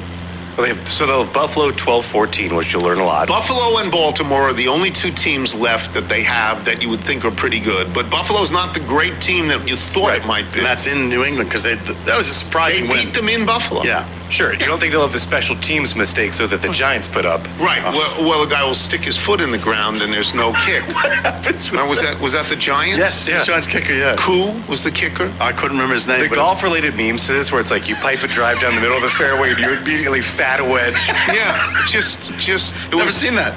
really bad. Yeah. It's really bad. So they haven't played anybody. So when you get to the playoffs, then you have to play good teams. Nobody's in the playoffs with a losing record, except maybe the winner of some bad division like the NFC South or something like that. But even then, it'd probably be the worst it'll be is 9-8. You're going to play winning teams. I don't know how good they are. But I think the people in New England are thrilled. I don't think they'll care. I don't think they'll care if they lose in the first round. I don't think they'll care. They look at that and they see the nightmare what's going on with Belichick and UNC and think we're so much better off. They're happy. Yeah. And what the Patriots have, they have filled the 2 most important positions in New England. This may not be true of other cities, but the 2 most important positions in New England are obviously coach and quarterback because of Belichick and Brady for all of those years. And I'm not suggesting that Drake May is Tom Brady. Please don't say I suggested that. I'm not. Or that Mike Vrabel is Bill Belichick. But right now, Drake May has the best completion percentage in the league, the most yards in the league, and the highest rating of any quarterback in the league right now. So right now, if you're looking for an MVP, Drake May is one of the people you land on. But still, I have no idea how good they are. Is there a team that you think is a great team this year? No, because every time you think that, they lose, the Rams, and they go when they lose. No. Yeah. So I agree with Wilbon on that. I wanted to talk at great length about a couple of stories in the Washington Post yesterday about a political journalist and now an author, a book author named Olivia Nuzzi. Is that how it's pronounced? Nuzzi. Yeah, very newsy name. Yes. I don't know. But I'm not going to talk about it because it's over my head and I don't understand it. But I was fascinated reading it. I really was fascinated reading it. There's a bunch of stories. And I would, if you have nothing to do, I would recommend that you read these stories. She has a book out called American Canto. And some of this is a response to another memoir that came out weeks ago. To Cheryl Hines. Cheryl Hines. Oh, that's right. Yeah. It's just, you go, Sort wow. of, Just, wow, what's going on? That's really it. You sit back and you go, wow. I didn't, wow. You can't, there's no other word. It's just, wow, really? Wow. So I recommend those things. I was going to talk at great length about something that happened in my family yesterday, but it's ongoing. I'm not going to do it out of respect for everybody else. It's not bad. It's not bad. It's just that it would take too long, and it's ongoing. We'll talk about it somewhere down the road. So we will get out of here now, and we will bring in Chuck Todd. That's right. When we return, I'm Tony Kornheiser. You're listening to the Tony Kornheiser Show. You know how fast NFL game days move? One big play and everything changes? That's why live betting on FanDuel is a game changer. With FanDuel, you can bet in real time while the game unfolds. Score just flipped? Jump on a new spread or live money line. That wide receiver's heating up? Bet the next touchdown scorer or total yards. Think that drive stalls in the red zone? Take a live field goal prop or fade the total. Live player props, team totals, drive results, updated spreads, next play markets, it's all there. It's fast, it's fun, and with FanDuel, your live bets move as quickly as the game does. So whether you're riding momentum or fading the hype, FanDuel puts you right in the middle of every moment. Visit FanDuel.com/TonyK to download the app and bet the NFL live all season long. Must be 21 plus and present in Arizona, Colorado, Jersey, Ohio, line MA. Smarter. Why not work smarter? Omaha Steaks has you covered. From holiday hosting to unforgettable gifts, they deliver the world's best steak experience. You can send family and friends USDA certified tender steaks, juicy burgers, cozy comfort meals, pretty much something for everyone. And during their Sizzle All the Way sale, you get 50% off site-wide at omahasteaks.com. Plus, our listeners get an extra $35 off with the promo code TONY. Wow, you really can't go wrong with Omaha Steaks. The packaging is beautiful, everything is so convenient, and the quality really is next level. You just did the unboxing the other day. Yes, I was going to talk about that at the end of the read. Their filet mignons are insanely tender, USDA certified, very tender actually, and they have tons of options from steaks to seafood to desserts. It's holiday magic made easy. Orders placed by 6 p.m., even shipped the same day. And every bite is backed by their 100% guarantee. Save big on gourmet gifts and more holiday favorites with Omaha Steaks. Visit omahasteaks.com for 50% off site-wide during their Sizzle All the Way sale. And for an extra $35 off, use the promo code TONY at checkout. Terms apply. See the site for details. That's omahasteaks.com, and the code is TONY. Now, we got these the other day. I like these very much. Yeah. I mean, it's always a treat when we get them. I like to see where you place them in the freezer. They're in the freezer. Shows your level of interest. I got steaks. Yeah. I got burgers, and then I got a package. Start at 5. I got a package with like caramel apple tarts. Ooh, that's completely brand new to me. That sounds great. I'm gonna hide that from my family, and I'm gonna try and eat one of those by myself and see if I like them first. But Omaha Steaks is a great brand name and always has been. You're listening to the Tony Kornheiser Show. We got this note from Brendan White. It says, I'm a musician living in New York City. I perform under the stage name Songs About Rivers.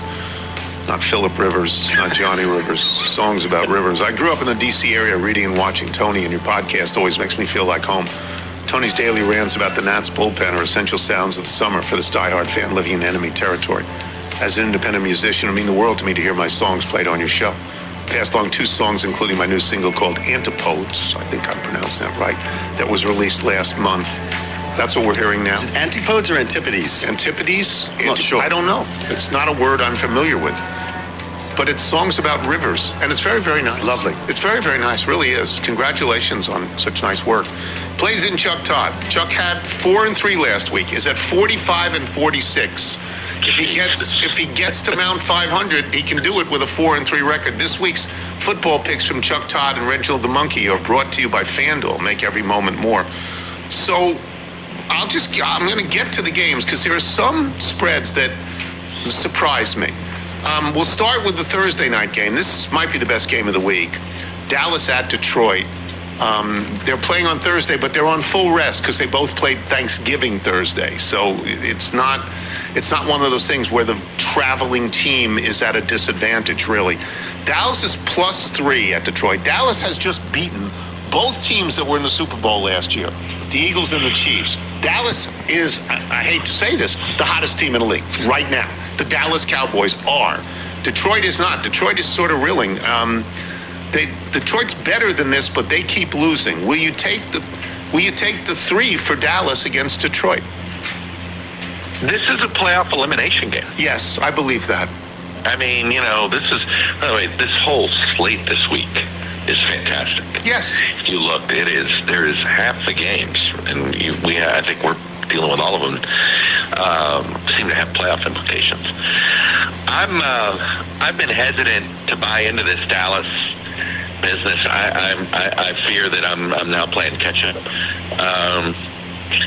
Something's wrong with Detroit, right? Yes. There's something missing. I think the problem is the current head coach of the Chicago Bears. Don't you think? He's missing. Ben Johnson is missing. Yeah. Their offense is not as good, and the coach Campbell's calling on the plays. I just don't trust Dallas. I mean, I would take the 3 also, but I don't trust the plays. I hear you. I hear you, but neither team has done anything to make you trust them. Nope. It's kind of why that's a playoff elimination game in Week 14. So right? You'll take Dallas. I'm going to take Dallas. Okay. Washington, which is no good. Washington is at Minnesota, which is no good. There's a 3-point swing in this game in 24 hours. Washington was giving 1.5 on the road. Now they are getting 1.5 on the road. I don't know. Does that mean that quarterbacks are going to play or not play? The guy who was on from Minnesota last week was horrific. It was just terrible beyond words. I mean, is McCarthy back? Or did they trade for Chris Paul now that he was dumped by the Clippers? I don't know. What are you doing in this one? There's no way I'm betting on the Vikings in that quarterback situation. They've scored 6 points in 2 games. It's terrible. Right? Like, this is... what a drop. In fact, Nigel and I were talking about this. Vikings and Commanders. Yes. These were 2 serious playoff teams last year, like Super Bowl contenders. With different quarterbacks this year for injury and for leaving. In both, in different cases. Yeah. Quarterback matters. Is that a position that's important? Yeah, I think so. So you'll take Washington. Give me Washington. Even though they stink. Okay. All right. But what are the Vikings? No, they're terrible. They're terrible. I mean, that poor kid. I mean, how did that guy get into the NFL? Side door. He just walked in one day. The door was left ajar. Yeah. Indianapolis is at Jacksonville. Jacksonville has a good record. They're not an impressive team. Indianapolis is fading. They've lost 3 out of 4. They lost at home last week to Houston, I believe. Indianapolis they're the road favorite in Jacksonville. They're the road favorite, 1.5. Do you think they recoup and come back to be a good team, or do you think they are going out down the drain? All right. How good would you be with what does Daniel Jones have? A fractured femur? Yeah, I thought it was the tibia. He's got a broken leg. He's got a broken, but he's playing. And he's playing? Not ideal. No. Yeah. And the problem there, and you've really seen it, is they need, if he can't run, he's not. That's an entirely different offense. Yeah, and the great running back is getting nothing now. He's getting 3 and 4 yards a shot, not 25. Because they get to just focus on him. They don't have to worry about Jones. I never trust Jacksonville. I mean, this is 2 teams I'd really prefer to fade, but I will take Jacksonville. Somebody has to win that division, I guess, but I'll take Jacksonville at home. Well, Houston will win the division, I assume, at this point. Pittsburgh. Yeah. Pittsburgh stinks. Mike Tomlin said he agreed with people booing them. He said that. Pittsburgh is getting 6 at Baltimore. Baltimore, I know everyone thinks Baltimore's still good. Lamar Jackson's last 3 games, no touchdown passes, 3 interceptions, 2 fumbles lost, and 8 sacks. He's something. Do you think he's wrong. hurt? I mean, I'm curious what Lock and Ford thinks on that. That's the behavior of a hurt quarterback. It seems that way. Yeah. Pittsburgh 6 is a lot, divisional game. And maybe that last loss changes everything. But boy, Aaron Rodgers looks done. He looks done. He does. I mean, the bloody nose. That felt like, that felt like the last picture of your, if this were Sports Illustrated were relevant again. That's right. The photo. It's the YA bloody picture. Nose. Yeah. Mike Tomlin ought to go check to see if Penn State needs a football coach still. I'd be, if I were him, I'd be looking for an escape hatch on there. Yeah, he'd be good. I think it would be. He kind of needs a change of scenery. Yes. I think he'd be really good in college. He sort of fits and everybody loves him in that state.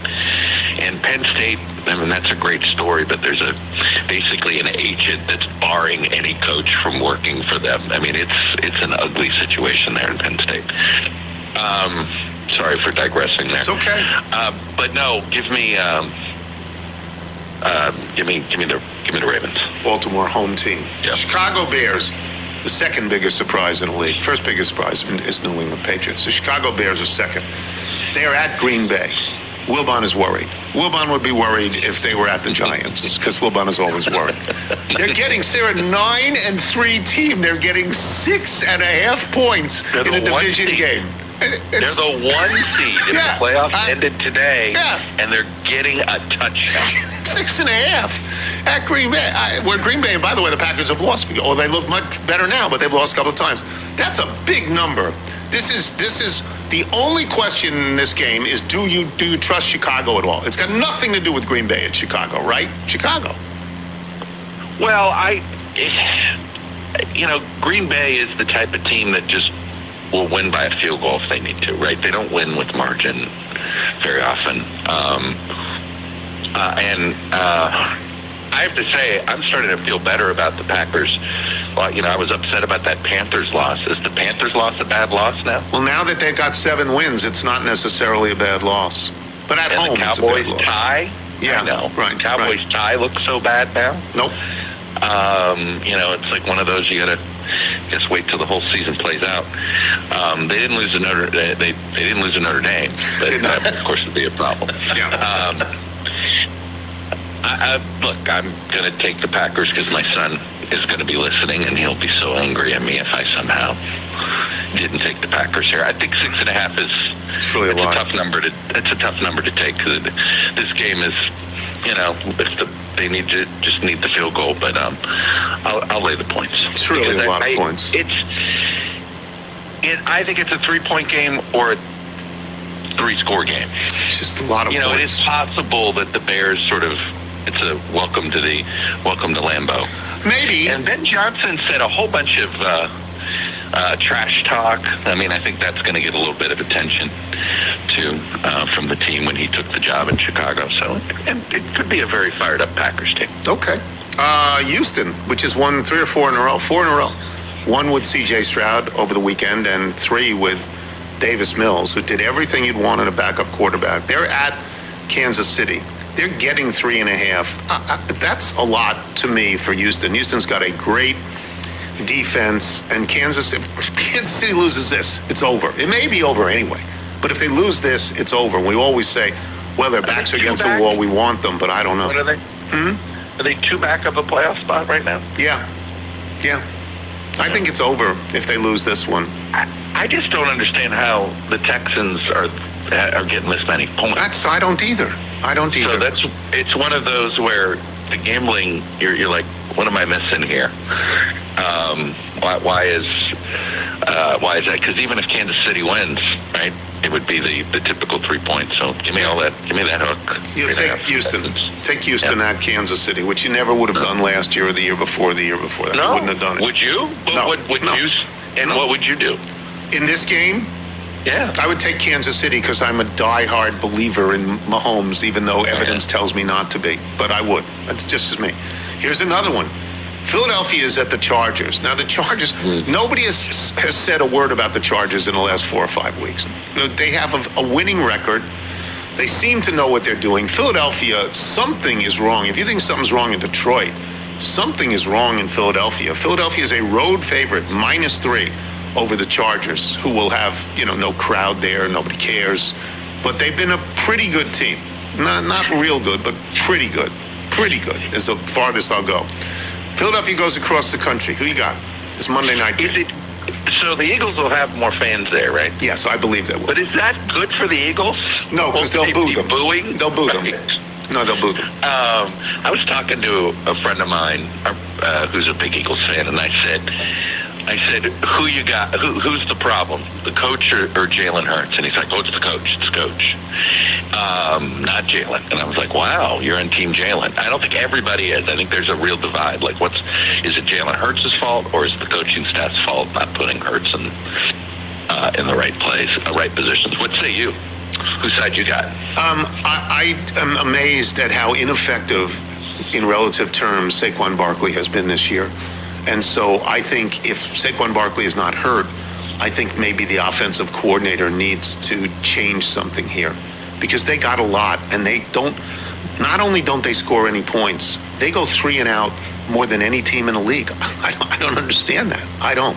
So he's he was the OC, I think, was the one that got the fire him, right? There was a fire that guy, Jim. Yeah. So, give me the Chargers. I know I'm going with a lot of dogs, but and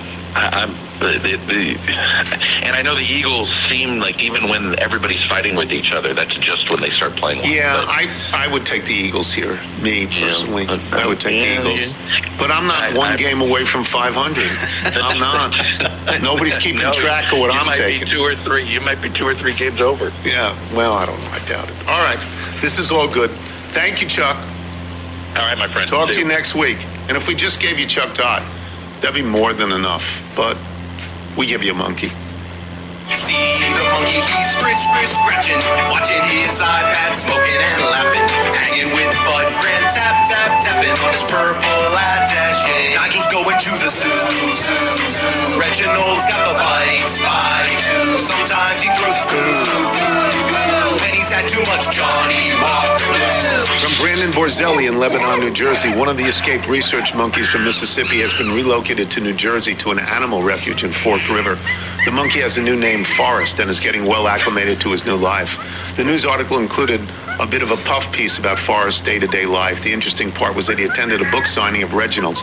Reginald apparently allows fans to bring an additional item to be signed when you purchase his new book, Urine Specimens, What They Are Good For. The article included a photo of Forrest handing Reginald a high school yearbook for his signature. The yearbook was open to a page with a picture of Reginald playing water polo with Bud Grant against the Crown. Apparently they won, and they were knighted by the Crown. Fantastic. What is Reginald? Reginald had a bad week. He's had nothing but bad weeks. 0-3. He's 14-25 on the year. That was a tough one. He stinks. And the news doesn't get much better for Reginald. I went down to the National Zoo, and I was very concerned to see that he was being questioned by several detectives. I wanted to talk to him about his relationship with the 2 wine thieves from Virginia. Okay. The thinking is that Reginald allegedly may have been the mastermind of that. They had a warrant. They searched the basement of his flat at the zoo. No wine, just a few cases of Reggie bars and several crates of Yoo-Hoo drink. So, yeah. But right now, the great chocolate drink. Right now, he's free from them. It's terrible. But Reggie loves it. So, yeah, what are you going to do? So he took a break. The police were kind enough to let me talk to him about these matches for a moment. First match we gave him was the Thursday one, Detroit at home, giving 3 against Dallas. And Reginald showed me a lovely photograph of him at a highlight match alongside Joe Dumas, Steve Eisman, and Mickey Lolich. Detroit. Tells me he got ties to the Motor City. Yes. Okay. The next one we gave him, this is not a great match at all. The Vikings at home giving 1.5 to the Washington football team. And this is a lovely picture Reginald showed me from his wallet. Him sledding on one of those big toboggans, along with Tommy Kramer, Keith Millard, and Anthony Carter. Bud Grant, of course, cheering him on the sidelines with no shirt on. I don't know how he could not pick Minnesota. He has to pick Minnesota. He has to. Okay. Yeah. And the final match we gave him was the Bears getting 6.5 as the number 1 seed. Unbelievable. Number 1 seed in the NFC, getting 6.5 at Green Bay. To be fair, there were worries at start the season 0-5. So yes, what's that? Fears by certain people. Now this was Reginald showed me a picture not of himself, but of his grandfather having dinner with Al Capone. They ran molasses across the border together. Made a lot of money, those two did. So that tells me he's got ties to Chicago from way back when. I mean, of course I hope they lose. I hope they lose by 30 because it makes Wilbon nuts. But they're the number 1 seed and they're getting 6.5. Well, It's like in college. That happens in college, where home field is a big deal. Wow, it's just wow. This week's football picks from Chuck Todd and Reginald the Monkey have been brought to you by FanDuel. Make every moment more. And we will come back with Paul Feinbaum and try and delve into the Lane Kiffin situation and the rankings for the college football playoffs. I'm Tony Kornheiser.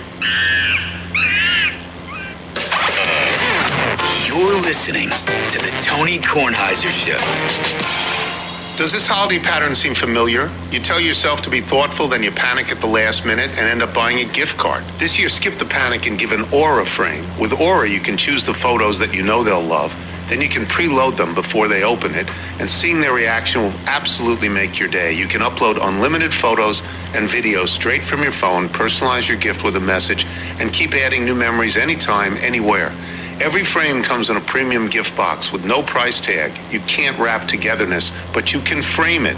For a limited time, save on the perfect gift by visiting auraframes.com to get $35 off Aura's best-selling Carver matte frames, named #1 by Wirecutter, by using the promo code TonyK at checkout. That's auraframes.com, promo code TonyK. This deal is exclusive to listeners.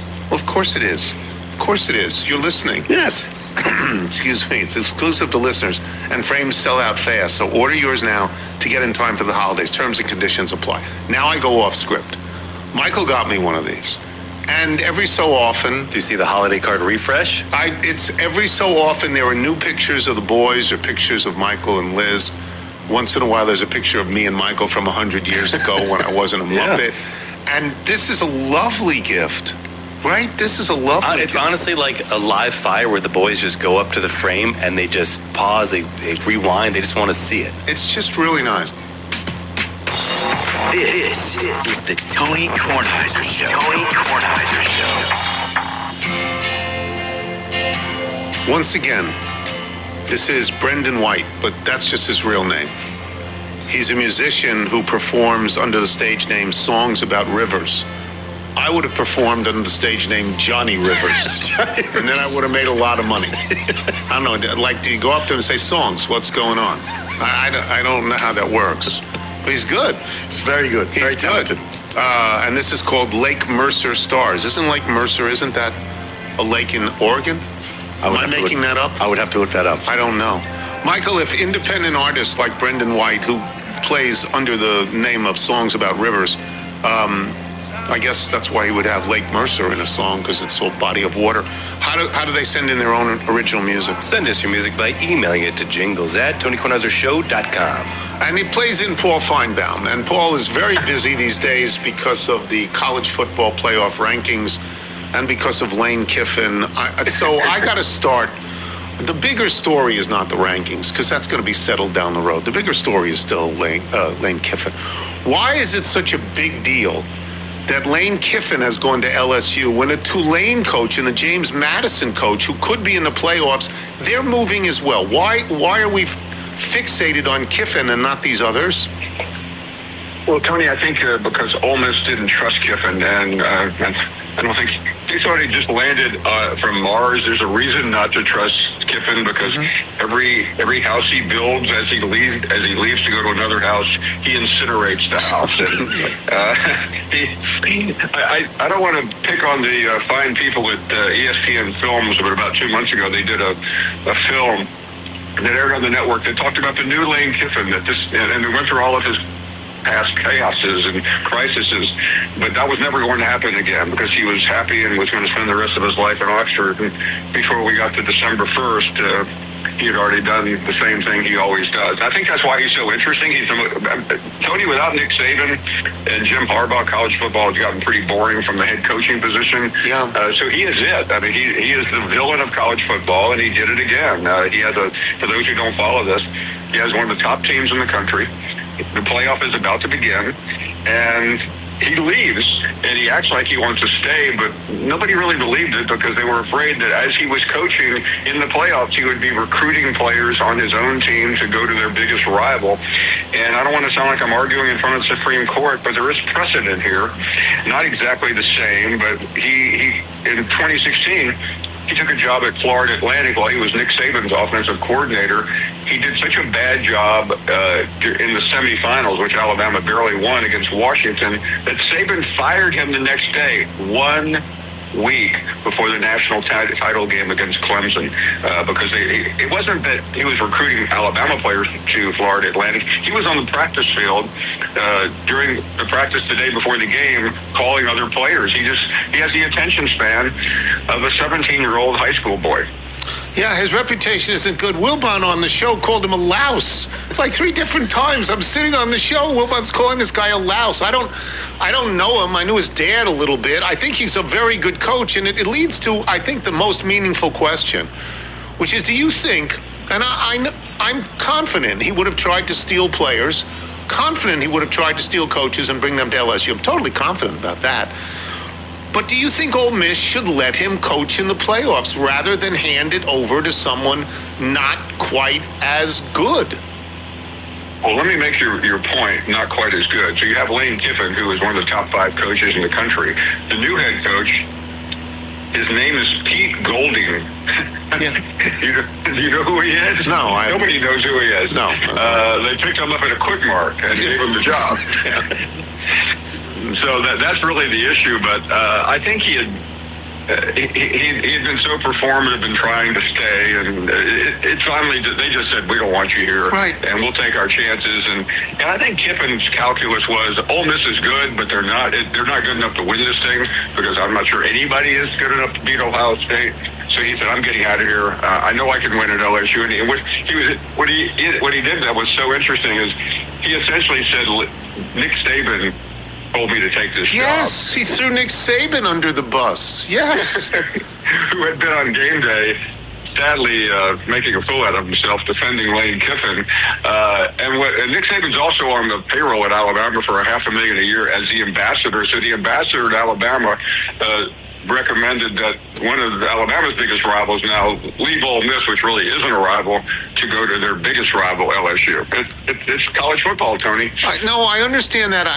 My feeling is if they lose early, if they lose in their first game, Mississippi, I think the people at Mississippi will have terrible regret, because they will never know if they would have won with Lane Kiffin. Now, if this guy Golding wins, it's Steve Fisher and it's Bill Frieder. Okay. Right. But I don't think that's going to happen. I think there's going to be a terrible regret. And I know I'm in the minority on this one, but I would have let him coach. And by the way, I should ask this. Why did he take LSU and not Florida? LSU, the governor's involved now in LSU. That's so dicey. Why would you do that? Yeah, he looked at it. It was internal. There were some people in Florida he just didn't like and relate to, and quite frankly, he wanted the Florida job last year. 2 years earlier, he wanted the Alabama job when Saban left, and 3 years ago he wanted the Auburn job. I mean, you're picking up the pattern here, I'm sure. Yeah. But LSU, in spite of the governor, in spite of James Carville divorcing himself from the program, burning his degrees. Okay.